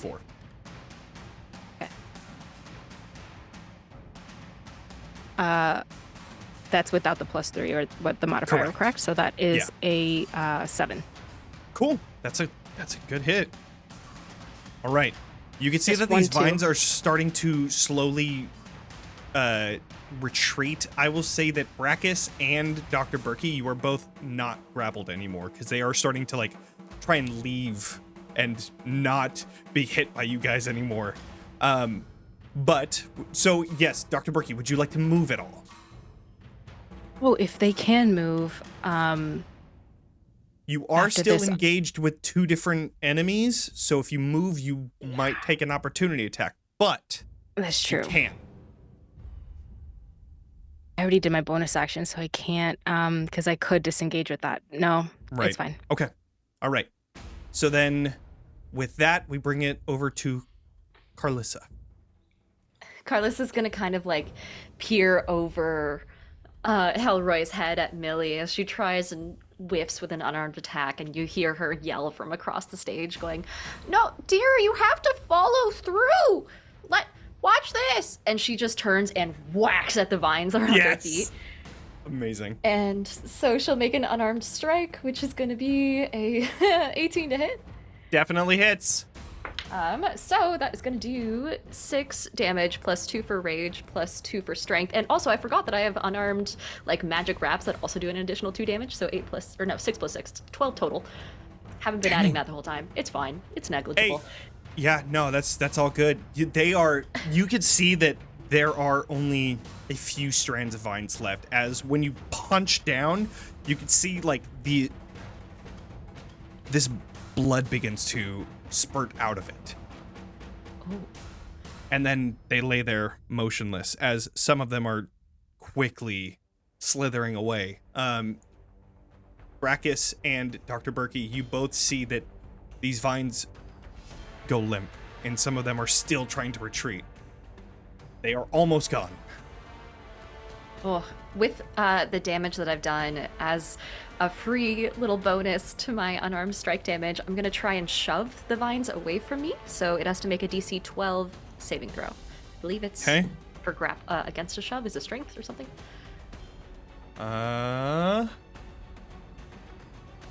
That is a 11. Just misses that. All right, so it is shoved 5 feet away from me, I believe. 5 or 10? Boom. Amazing. Let's just move that out of the way. Okay. And then I'm gonna kind of sidle around the tree 5, 10, 15, 20, 25. I'm gonna try and attack it from a different angle. Yes. Next turn. Of course. That's the end of my turn. Of course. Helroy, our broken boy. What is he doing? Ow. Ow. I'm gonna vomit more fire this way. Great. Amazing. So, Carlissa, all you see is you slowly begin to walk around the tree and then just fire completely erupting the sides of the tree. Yeah, go ahead and roll damage. Yeah, because I somehow did not lose my concentration on this when I got hit for most of my health. Amazing. Okay. How does Helroy want to do this? Paint the picture. I think that, like, it's that thing where he, like, both hands on knees and like a full cat, like a cat throwing up. Something we're very familiar with here. Of just like hacking up like a fiery hairball that just like erupts into like the open part of this tree and just catches the inside of it kind of like on fire and kind of just like rolls upward. But like for him, he is miserable. Amazing. I love it. So you spray out this fire and it engulfs the tree. It was already on fire to begin with, but this just expedites that process as it reaches up into the canopy. The leaves begin to turn into ash as they fall to the ground, and you see the canopy of vines just above it begin to slowly open up, and you see this light begin to come down into the glade here. It's the afternoon sun, but in this darkness, it's a welcome sight.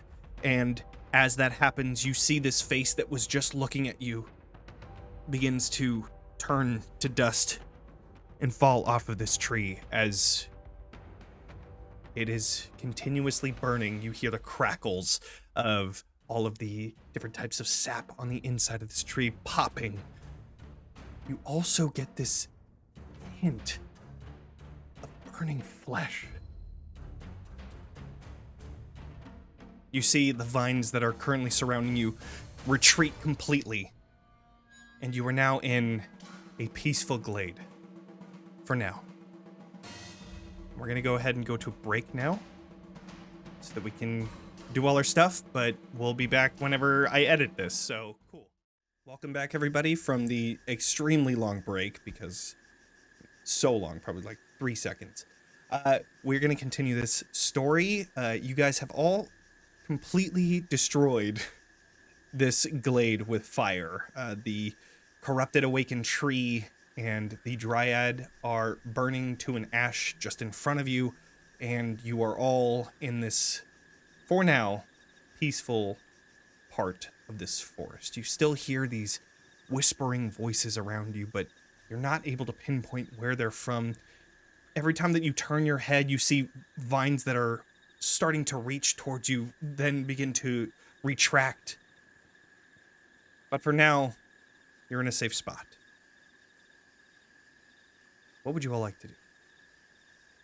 Clarissa kind of rises out of the muck that she's been standing in or floating in for a little bit, and it forms a purple staircase in front of her, and she just gently, using her cane to tap her way down, walks down the ramp, and as it shrinks behind her, it coalesces into what looks like a small little blob that just kind of bounces at her feet really fast, just for a moment, and she looks down at it and she goes, "Yeah, good job, Roamer, that was wonderful," and she reaches down and gives it a little pat, and it swirls its way up her body and back into her bag.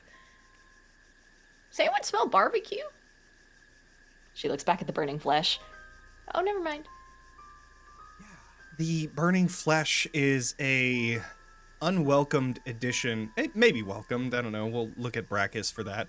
But it is an addition to this atmosphere nonetheless, as you had seen a hand reaching out from within this tree, and now the tree is on fire, so whatever was in there is also burning up. I Do we think want to Brackis. put that out? Brackis, I think, is probably like collecting vines and branches and things. And like gets down to the Dryad, and you can see him like his brows furrowed in thought, like, so a Dryad is a plant. It's also sentient. Can I eat this? And he's locked in this thought, unable to decide. And he's just standing there wondering, Go talking ahead to and himself. do a nature check, Brackis. That's a 7. 7. Yeah. You can probably eat it. Yeah, why not? I mean, it's there. Brackis like pulls out his cookbook and he flips to the section that's just like fey spirits, and he's like, so dryads. Sometimes they taste like cinnamon. Sometimes they taste like flowers. And he like gets down. Do I want to like inspect this dryad for like, I don't know. So we know that she's a dryad, but I guess I want to know if there's anything else interesting about her that I could learn. Sure. Like do a little bit of an autopsy maybe. Yeah. Either medicine or investigation. Either one. Ooh. And I That's a imagine dirty that 20. Dr. Berkie be nearby, because I feel like this is right up their alley. Yeah, you were reading from a book, right? Yeah, I have a cookbook. They're From just a cookbook. they're just standing in the front of it. It's like, that the Dr. Matthias? No, maybe not. He's a scandal. Just know that. All of his work. I proved it all wrong. Maybe. But they I don't know, and they kind of look over your shoulder. Cinnamon. Well, I guess you won't know unless you know, I guess. They are curious, but they like kind of look away because it is a creature. So they're just, I don't know. Is it for science or? Don't tell me. And then covers their ears. Amazing. What do you know about dryads?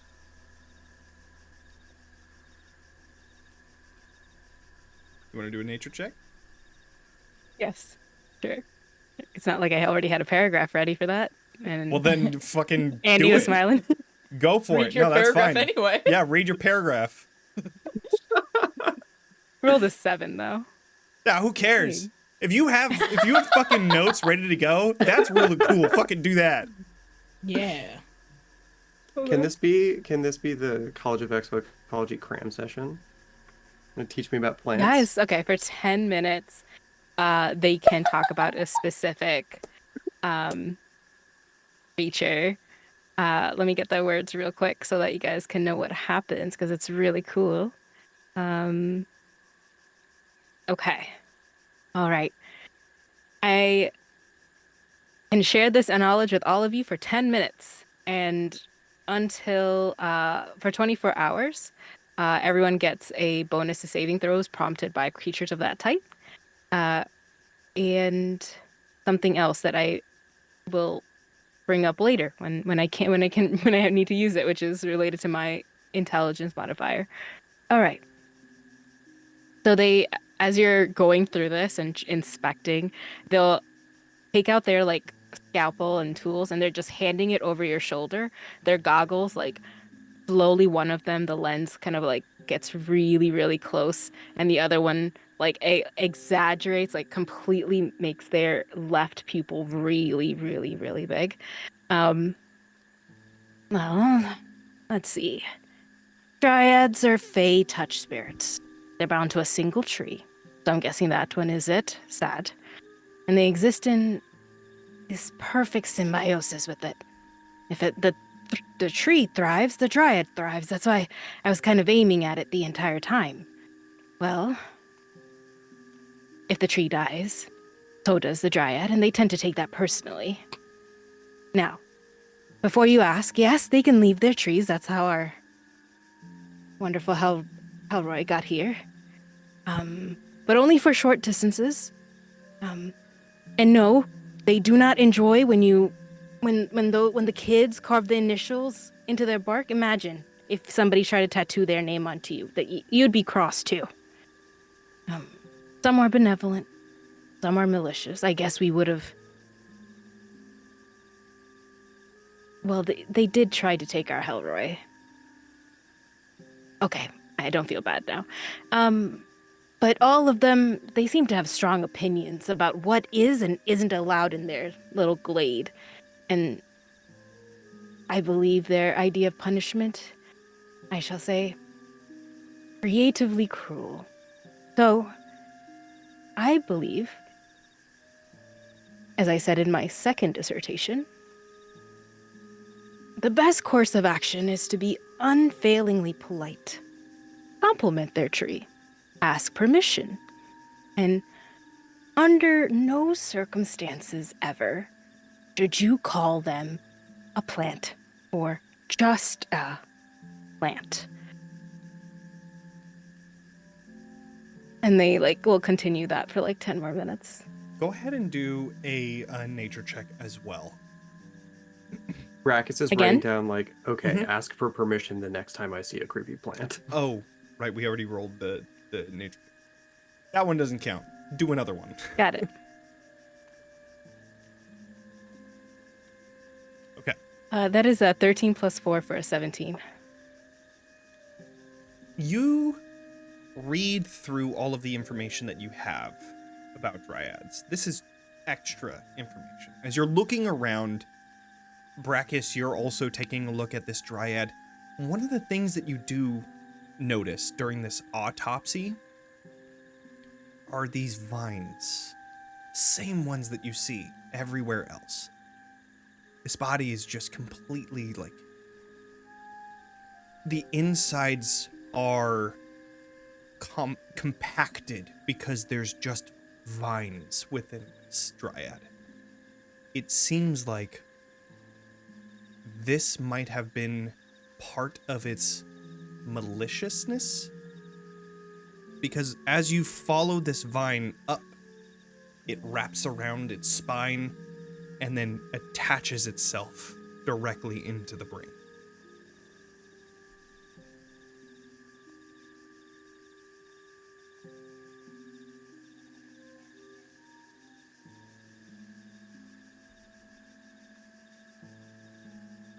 Got some mind-controlling vines here. But Brackis, go ahead and do a survival check.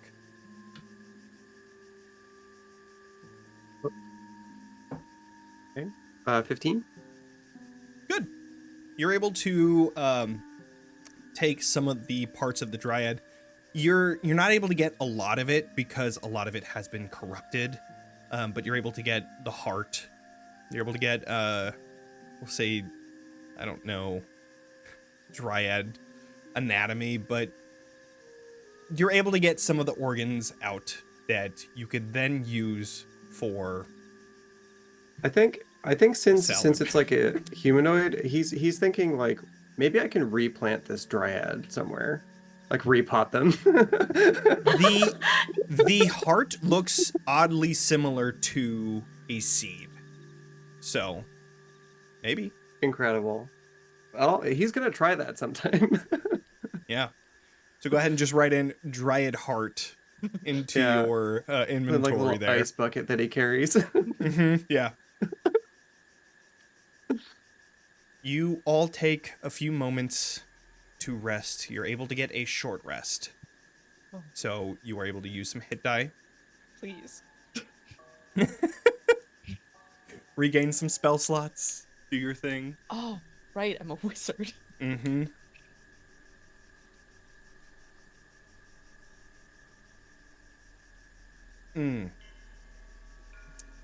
Right.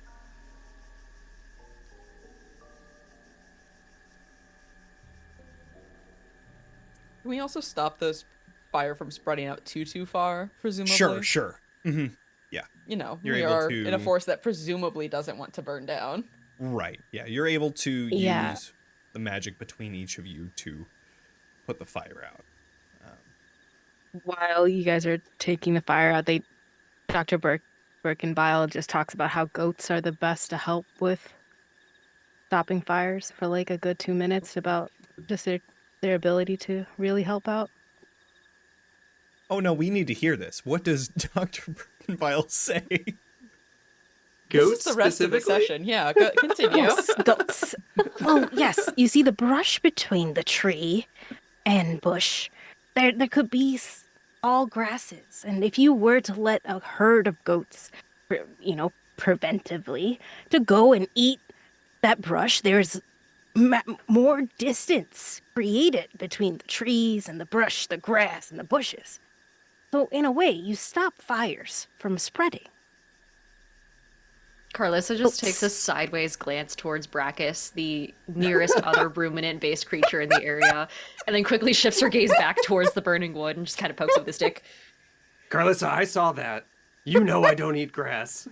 I didn't say. Listen, I'm not one of those old people. I'm not here to stereotype. Poke, poke, poke. You- She just keeps like poking at the wood. Ends the conversation there. Incredible. As this happens, you hear a voice coming from the entrance into the glade, where you see a human person that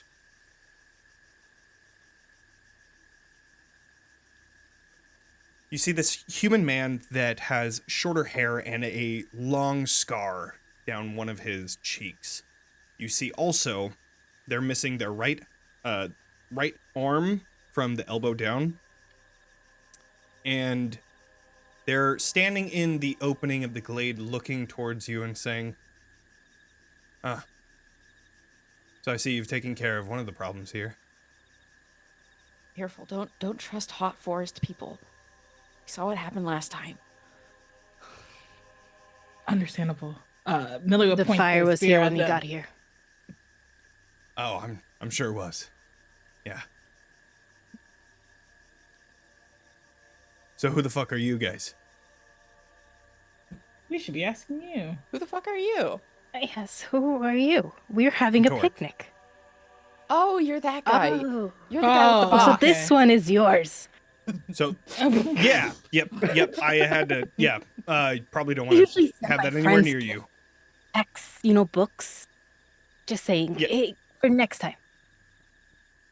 I mean, what better way to do, to get somebody to come and help you out than just showing them what's going on? I mean, I feel like you could have done like a really intricate drawing of the exact same thing that you were experiencing instead of sending it. Because I think Points we to kind of their got the right same. hand. I was a right-handed drawer. can't. How was I to know that? I'm just saying. I'm I- not blaming you. I'm just saying I fucking can't. So this is the next best thing. Well, so anyways, Nice to meet you, I guess. Nice Right to to meet me. you. I Helroy. wasn't trying to be. All right, listen. I think we got off on the wrong foot. I'm Torque Vane. You did a great service for the forest, but I don't think that that's the source of those vines. Right, If- they Well, kinda is there scurried a off. bigger dryad out there? Don't I don't know if it's a dryad, Oh, but not another one. She was I really think- nice. Just because she's hot doesn't mean she's nice. But she was nice and hot until she wasn't nice. But then she was even hotter because fire. She tried to feed you to a tree. Yeah. Torque, what were you saying? nothing. I Hell. was just Did letting you know guys. her? Is she your friend? I did not know her. I Okay. didn't have any run-ins with any dryads when I got here. So, you guys are here to help me with this whole thing. Yeah. Yeah. Well, I think something is doing all of this and awakening all of the trees, and they move at night. So just be careful when traveling, but I think they're coming from Mossmere Village. How far is that? Should we, can we get there today before sun goes down? Can't remember how far. God, Johnny, Great you're not prepared question. for every single scenario and distant. Damn, Johnny, this is my first time with you as my DM, and I'm honestly so disappointed. Damn it. Johnny. Find the distance and convert it to metric if you could. It's a couple hours, so you could get there today if you want. Is that traveling quickly or is that traveling slowly and stealthily? Or is that traveling how It would normal? fast take a do we couple have to more go? hours. It would be a couple more hours if you wanted to go stealthily. Okay. And is this the vines they source from that village? I think. I don't know. I saw them going out there the other day and I was like, nope. And I turned back around. That's when I Very went to smart. Harbin's Rest and then I Why You would know, they be asked going Reginald for there? help. Great Unless- question. Maybe They they're will, creators there? See, that's what I'm thinking. Somewhere in there. Was it like a village that had a bunch of people in it? Because this Yeah. tree definitely had a person in it. Don't know if you know that. Nope. Okay, well, there's a person in this tree. Yeah, the Only are burning now. flesh smells not just from me. So, Again, the fire was here when we got here. right, yeah. Yes. Uh-huh. I don't care. It looks like you guys put it out pretty well. And you took care of a Thanks. problem, so that's even better. Yep. So, Well, the village. So are Yeah. you keep saying we're the ones here to help you with it? Does that mean you're coming with us? oh, absolutely. Okay, and what do you do? I'm a hunter. Okay. One of the things that you see on a him, right-handed one who doesn't have an arm. now I take offense to that. I was okay. How dare You brought you. it up first, and I was like, Where are I your just fucking wanna make sure- manners? I'm sorry. I was just. One of the things that you do see on him is a symbol that is. I had it in here. I don't know where it went. It's a symbol basically that shows you that they are part of a Monster Hunters Guild, a very well-known Monster Hunters Guild all across the land, like one of the main ones. And he just points to it and says, "I'm a monster hunter, just like you." At least I think so. I don't know. Don't want to assume anything, like your friend over here, pointing over to Helroy. Okay, you got really offended when I suggest that you couldn't just draw the image, which was kind of like a bit that I was doing, and then I'm sorry, my bad. I'm Helroy. Nice to meet you. You put out your right hand and he's like, Shit. "You fucking did it again."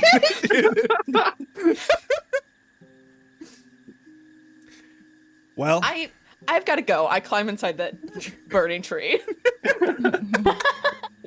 Harold, don't go too far. We don't want to lose you again. well, whenever you are all ready, the trail leads that way. So, All right. Either way, well,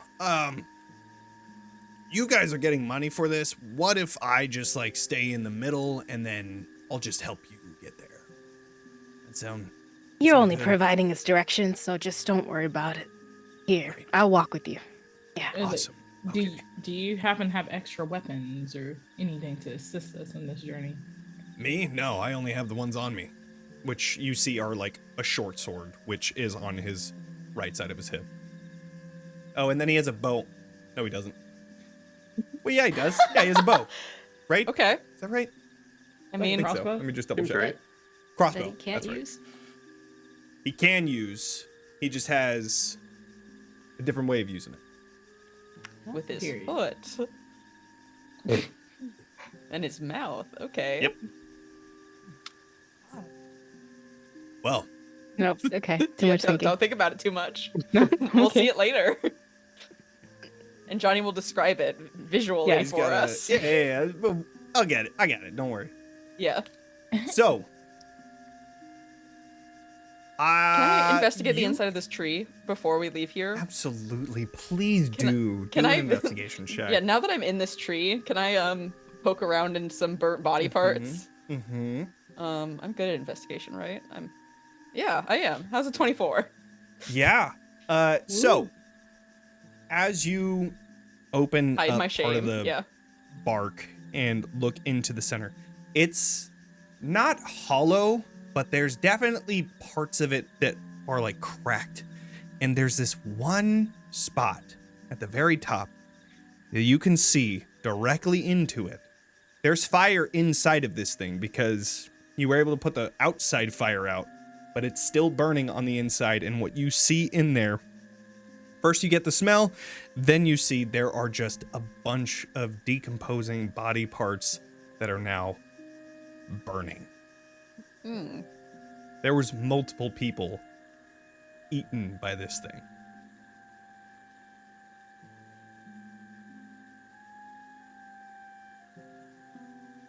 Guys, do you think I'm special and like cool and like unique? Like if somewhere where if you saw me, you would like approach me in the middle of the woods and not like try like But we it would had be like this a unique conversation already. experience. I know we did last time when we dealt with our last one, but like when I got myself in that last kerfuffle with the nice horse in the river. But I'm not like all these You're guys, very right? special. Okay. Oh, and that's when like Dr. Birkenbile's looking in. Oh, these poor fools. Nope, let's get you out of there. Okay. Yeah. And they do a how tall is Helroy? Helroy is like 4 foot tall. He's also small. They're the same height. Yeah. So they do a quick little pat on their head. It's like, you're very special. Thank you. I think Brackis You wouldn't chimes be in the Monsters Guild if you weren't. Brackis chimes in and just says, "It's not other people's opinions that make you special. It's the magic." Thank you. The kids at home used to say it's because I drank too many oozes when I was growing up. You did what? What? Me too. All right, this way. Nice. What? You all begin traveling through the forest. So, travel through the forest is very slow. You're trying to get through, but there is just thick roots and vines completely covering the path. As good of a tracker and a navigator as Toric is, these are dangerous vines that you're trying to maneuver around so that they don't attack you again.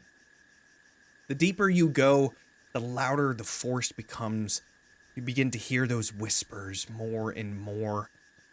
It's punctuated with occasional cracks and creaking groans of shifting trees around you, and you feel as though the forest is waiting and watching. Few minutes go by, and right at the top of that first hour, you catch a sight of a patch of ghostly white flowers surrounded by animal carcasses, squirrels, birds, just off the path.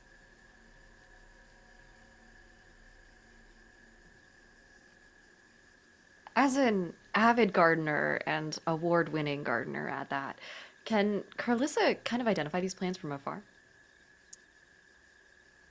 Yeah, go ahead and do I would say nature check.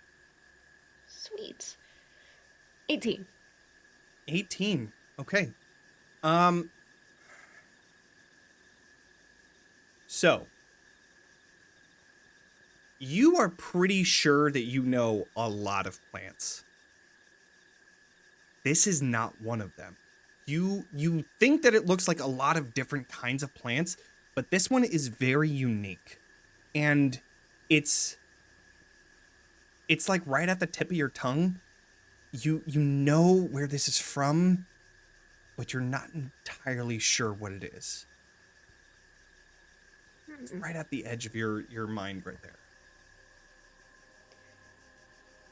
Well, nothing I've ever grown before, I'll tell you that. You want one, Miss Morndale? Uh, I'm sure all the dead animals around it don't mean anything bad. Listen, it's just really efficient with its compost. That's all I know.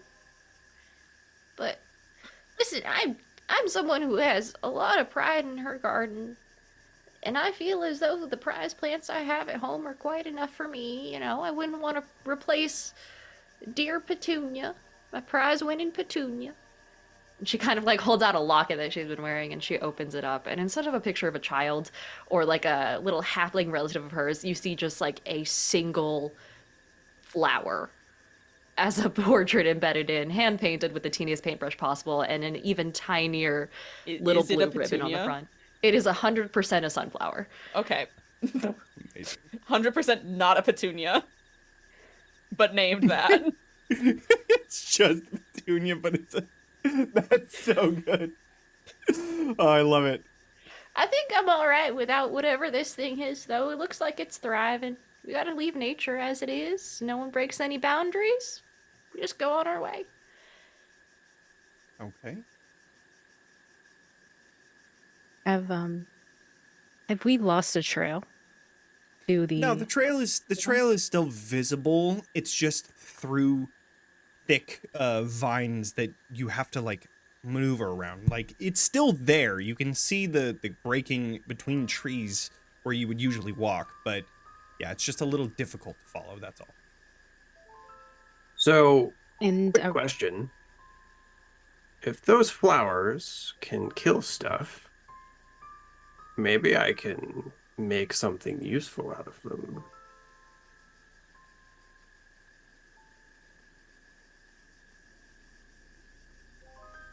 The flowers. Yep. Millie, you have your portal thing. Can you like snatch it? Yeah, I can do that. Like, Okay. Millie will like put on her gloves and toss over a portal and like sticks her hand. So cool.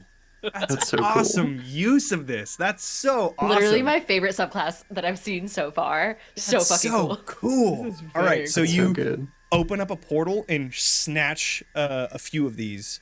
I'll say go ahead and do a charisma saving throw, but I'm messing with the DC on this because of the fact that you're not near the main plant, but you grabbed a few of them. There is Okay, still okay. a effect from these things, but we'll see if you can overcome it. Okay. Is it charisma saving? Mm-hmm. Ah, amazing. 6. No. You Love that for me. you grab them out of the portal and you hit yourself in the face with them as Oh, you fall down to the ground. They're still in your grasp, and you are just... You're hit with a terrible, sad memory. As you just fall to the ground, you feel your body can't get yourself back up because you're so focused on this. Is there a memory that Millie has that brings her down? Oh my gosh, a memory that brings her down. I think it's when her the little farm like that she used to live at like got tear down by a tornado. Mm. All the animals was fine, but she just lost her home, and like all the animals scattered around that she couldn't collect her little family back. Okay. And that so it's just like she's like in a catastrophic state, just like on the ground, just looking. That feeling of like a home being ripped out of you, that same vacancy, that pit in your stomach of watching this tornado sweep your house away. You are just overcome with sadness as you fall to the ground, and each of you begin to see tears coming down Millie's face. Just She's No. holding on to the flowers. No hesitation, Brackis would walk up, be like, "Are you okay?" Does she like feel anything? Or With these being not as concentrated, it was only if you had grabbed them and brought them closer to you, but now it seems that their main effect is gone. You get a level of exhaustion, but you're able to brush the bad memory off at least enough to get yourself back to your feet. But the flowers are Is intact. it still like in her hand, or does she like drop it? Or Yeah, I mean, she could have had it in her hand still. It's up to you. okay, I think yeah, she brought it through the floor. I think she still had it in her hand, as she's just like gasping for. It's like, was there just a tornado here? I mean, and then she's like sitting back up. Sorry. Here's the flowers. Whoever wants it. I don't know what to do with it, or should I keep it? The Why are y'all doctor looking will at me like that? have their forceps and like pull them straight from there. Oh, you're fine. How are you? I'm fine. I'm so great. So great. It's okay to not be great. This is all not great. Do I not look great? Oh, you do. always look great, but Thanks. there was no Just- tornado. Oh. Thank goodness. Oh dear. They'll give like a reassuring, like shoulder pat, and then look to the plants. Has anything changed around because they grabbed these plants? Oh, like around you, the vines and stuff like that. It doesn't seem like anything has changed just yet. But you do still hear like the groaning and go ahead and do a perception check. Okay. Hmm. You don't see anything that is concerning at the moment. You do see that there is like the ever so often pulse of like this red in these yellow vines as it just continues to move towards where you're going. But outside of that, it doesn't seem like anything else is happening.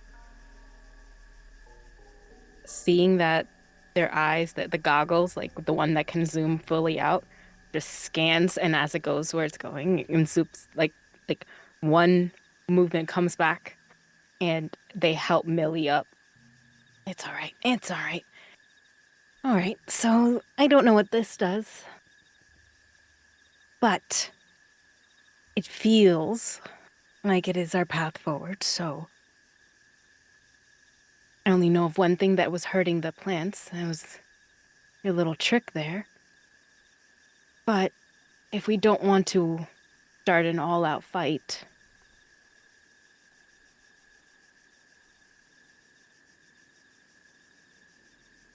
Go ahead and do a nature check as you're taking a look at these flowers here.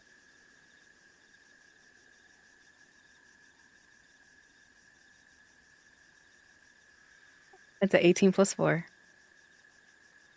for math.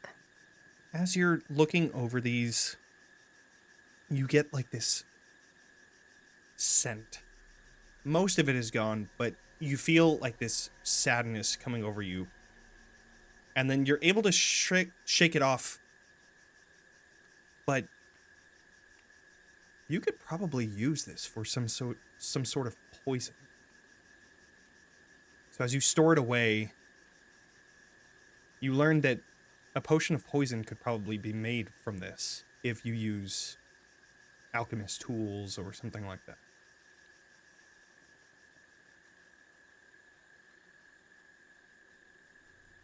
They just have their forceps, but they will, if they can with their dagger, get cut like not cut. No, that would hurt it.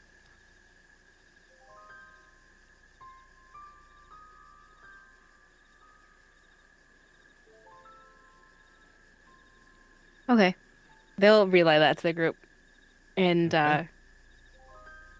note that in their book for Millie. I feel like Millie just writes down all of the doctor's notes for like future books. Doctor, do you want that? Do you want a potion of poison? Right Would now? be useful. Right now? I pull out all of my alchemist supplies that I'm proficient in. Oh, Helroy. And they just do a little like shake of the shoulder. I knew it. I knew it. Here. Yes. Let's see. We're going to take 2 parts of this and this solution. Do your magic. Yeah, I'm Amazing. proficient in alchemist tools. Go ahead and do a alchemist tools check using your intelligence. Using my intelligence, let's pretend I know what that means for me. Do a intelligence check and then add your Intelligence proficiency check with bonus. something I'm proficient in. Okay, Yeah. that's gonna. I'm just gonna click history because that'll be easiest Great. to do. Awesome. How's a 25? 25. Wow. Yeah, that's a natural 19 plus 6. So Yeah, I will say that's a hell of a roll. I'll say that you have enough for one. And if you go back for just a little more, you can make another one. With no check needed. You just need a little bit more of the flour.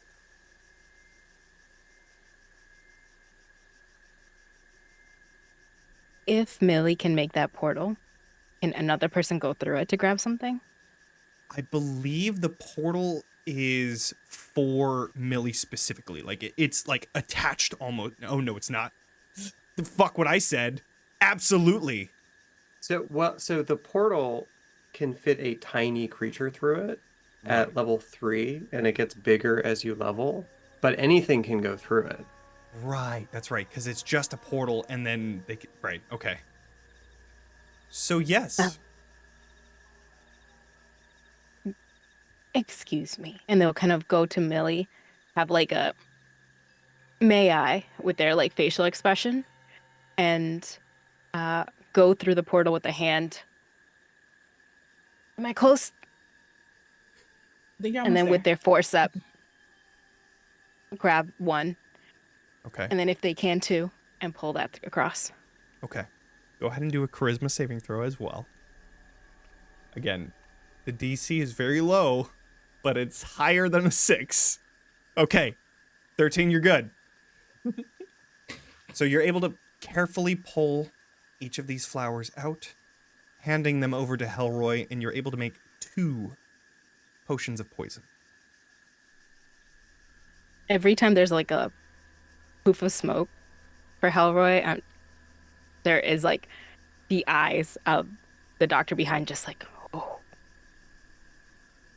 oh, again. of course, yes. Amazing. You create these potions of poison, and you continue your way through the forest with Torque leading each of you. As you, about 30 minutes later, you continue through the forest, you begin to see these large furrows gouged out of many of the trees nearby. They're about an inch wide and in 4 parallel lines, carving down at around eye level.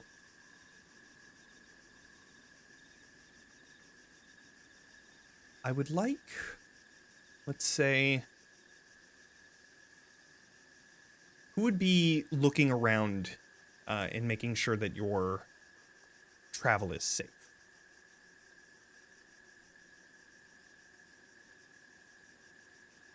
I figure probably. Well, what's your modifier? Because I guess I'm probably not very good at it. I was just thinking that I. Mm-hmm. If it's survival? It would be survival. Mm-hmm. Oh no, I'm okay. I have My a head's plus in the 3. clouds. I have a plus 3 as survival. well. Oh, okay. +3 might be the best we have among us then. Okay. No, I think Millie's +4. I think Millie is +4. Was that right? Mm-hmm. So, Millie, would you be looking out around the surroundings, or are you more focused on Dr. Berkie? I think Millie's more focused on Doctor. Okay, okay. So then, Helroy, I imagine that you Yes. would be looking out. Yeah, there might be other cool plants that do Right, I other figured. cool poison stuff. Go Or ahead there and might do be a more survival. hot forest people. Yes, of course. Of course, You know, yeah. I'm this keeping an eye out for- forest is chock I'm full not of them. looking good. Oh my god, he has a type now. Yeah, if One it's of a the person things that that you can emerges from the definite- forest. You could definitely tell that this seems to be some sort of a claw mark, but you're not entirely sure from what creature. This is just a large claw mark in multiple different trees around you. And as you continue forward, it just becomes more and more consistent. Is it just like coming forward and like marking the tree, or is it like it's making movement through, or is It it looks- just like marking each tree as it passes? It looks is, like, more the- like it's clawing into certain trees, and it's not, because like it's like 20 feet that way, 30 feet over there, 5 feet over here. So it doesn't seem like they're clawing through the forest like that, but it just seems like they're marking certain areas. Do those trees, like, I'll approach one of the trees that has the marks on it, like, is it infected with the vines? It seems like almost all of these trees are infected with vines. Yeah. What are the ones that aren't marked? It's Now I'm just indiscriminate. staring at a tree. Yeah. As you're looking at each of these trees, it's first, most of them, if not all of them, have some sort of vines that are like they're inserted into the tree, and you can see like certain like sap or whatever other type of liquid is in here is being funneled deeper into this whatever these vines coalesce into. Okay. Go ahead and do a perception check, though. Oh.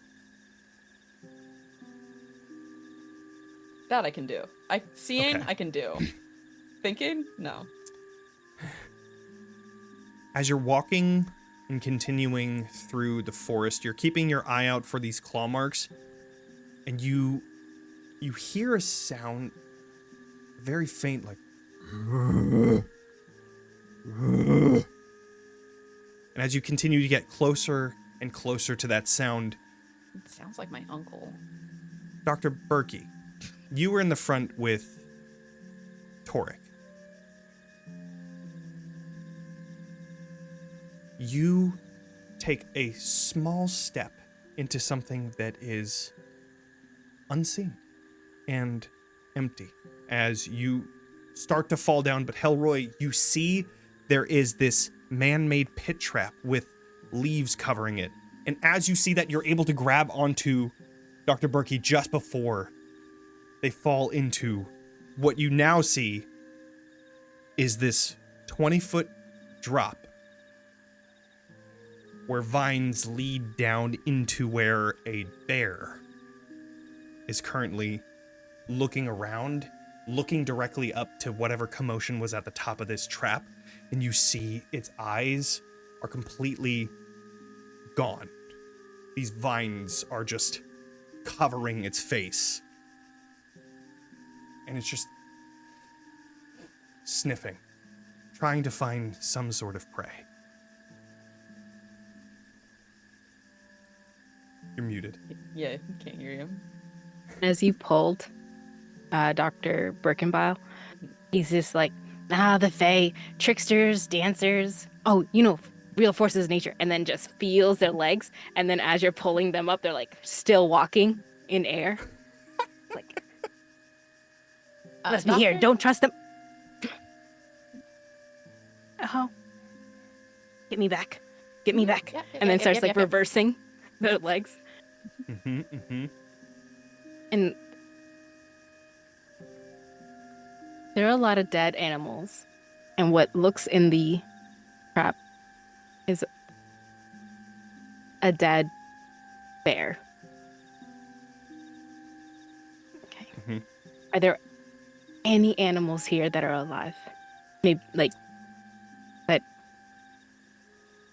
From what you've seen in this forest, it's funny. It's like It's like the animals are gone at night. Like, you see signs of animals all around you, like, you know, the dead squirrels, the bear, obviously. Homes, nests up in the trees. But at night, it seems like maybe they migrate somewhere else. So everywhere you look, there's signs of them, but there's no actual animals. Seeing that disturbance, they'll hold on to Helroy, and there's a 20-foot drop. They're just look down, and then just grip it. Don't look down, and then use them to get to their around them, and just whisper like, "They were right about it being nighttime. Something is affecting all the animals. I can't speak to anyone." I feel like from the time that you all have known that they can speak to animals without expending a spell slot. So they look to animals for like help, and well, you know, that if you were going to study exoecology, you want to talk to animals anyway. So they feel incredibly uncomfortable with this situation, like losing a form of communication that is unknown to them. This is dark.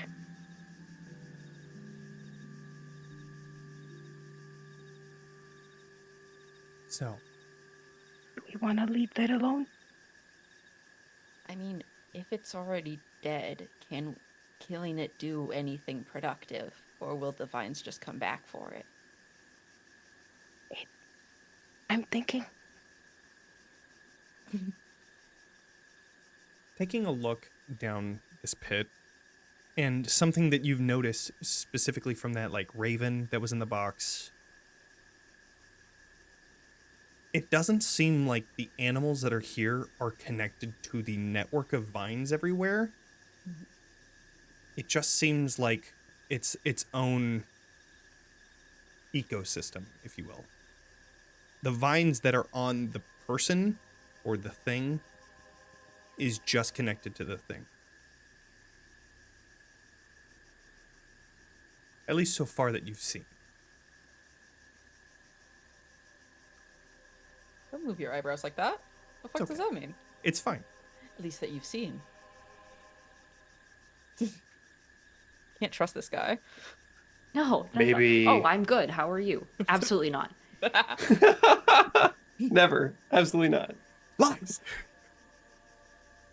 I think Brackis walks up to the pit and like gestures with his torch, like, fire?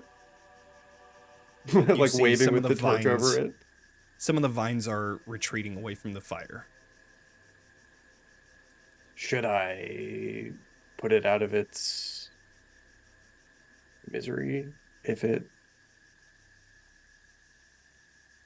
I say Well, yes. it is already. Poor boy.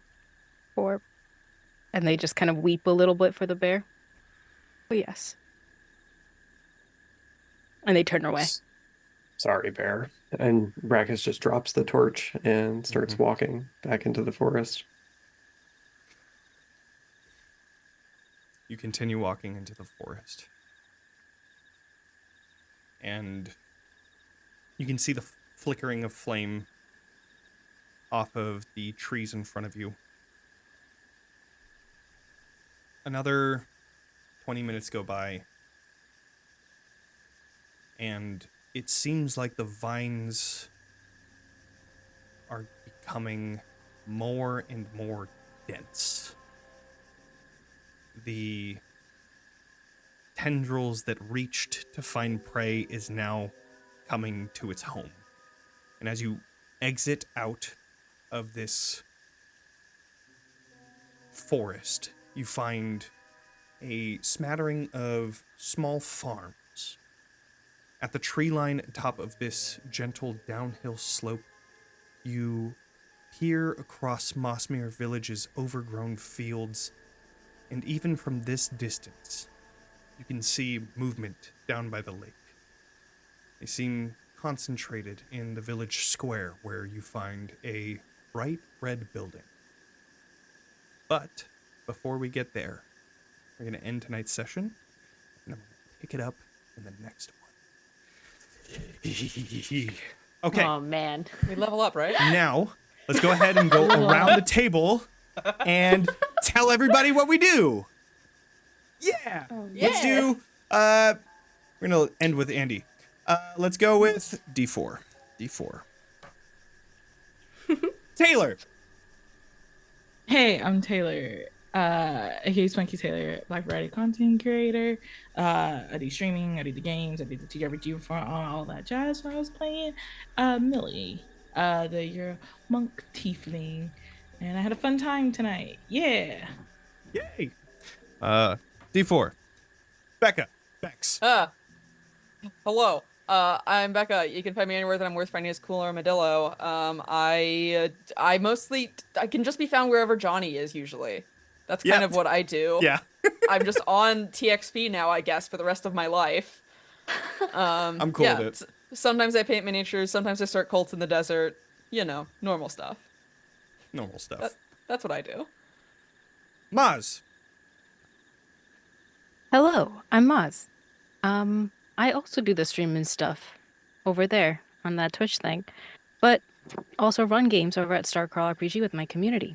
We build worlds, and then we go play games in them, which is awesome. And then I also voice act, not only for commercial and animation, but for TTRPG tables. Like I am an AI bot on a sci-fi ship for 2 campaigns now. That's so sick. Thanks. Diana. Hi, I'm Diana Faye, also known as Diana the Rose. I was playing Carlissa, our lovely old berserker lady. I am a tabletop gaming content creator for the most part, so you can find me as short form on YouTube, YouTube Shorts, Instagram Reels. God, they'll kill me for saying that. TikTok, and then as a long form creator over on YouTube as well for the occasional video that's over 10 minutes when I'm not lazy about it. I'm also a Twitch partner. I'm a content creator and streamer in both the Twitch Latin Guild and the Twitch Pride Guild. I'm a panelist at various conventions, so if you go anywhere where there's tabletop games and tabletop nerds convening, I'll be there probably on a panel or two. I'm an actual play performer, as evidenced here, a live play performer every now and then, and I'm a content creation consultant and also a model, and then lastly the host of a lovely little podcast known as Worlds Apart with my friend Odin. So you can find me as @Diana the Rose on every platform ever, unless it's so obscure that it falls under my radar. If you're looking for me on like Plenty of Fish or something, I don't know, on fucking X, I'm not there. But everywhere else, I'm there. Twitter. Fucking fuck that place. Ugh. Anyways, Andie. I'm Andie, Margo Mods Online. This adventure was from my book, Exoecology for Monster Hunters, which by the time this airs will be on Kickstarter. It's as we speak already in pre-launch, and everybody was playing subclasses from that book. So if you want to play a big gelatinous brute, like a tiny old lady in a giant gooey exoskeleton, you can find it in that book. Or if you want to play sort of a portal punching monk, you can do that as well. I had such a great time seeing everybody play these subclasses that I made. I've never had like that experience of like everybody at the table doing it.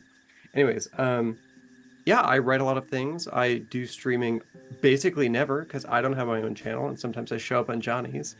But I write D&D 5e, Draw Steel, and Candela Obscura, and I'm sure maybe by this time more systems. Who knows? Cool. I'm Jonny. I run Talking XP. I probably taught you how to play Candela. I don't know, maybe. I Literally taught me how to play Candela. It was so fucking useful. Holy shit. Good, yay! I just finished a long campaign called Ravenloft Misfits, where Bex was a part of, and it was a great campaign. So go check that out. Check out the Candela Obscura stuff. We write under Three Quills Publishing, so check that place out. We're going to be continuing to write, hopefully soon. But yeah, I'm this place, so you found me already. You know me. Cool. All right. Well, to the next session then. We will see you all there. Woo. Bye, everybody.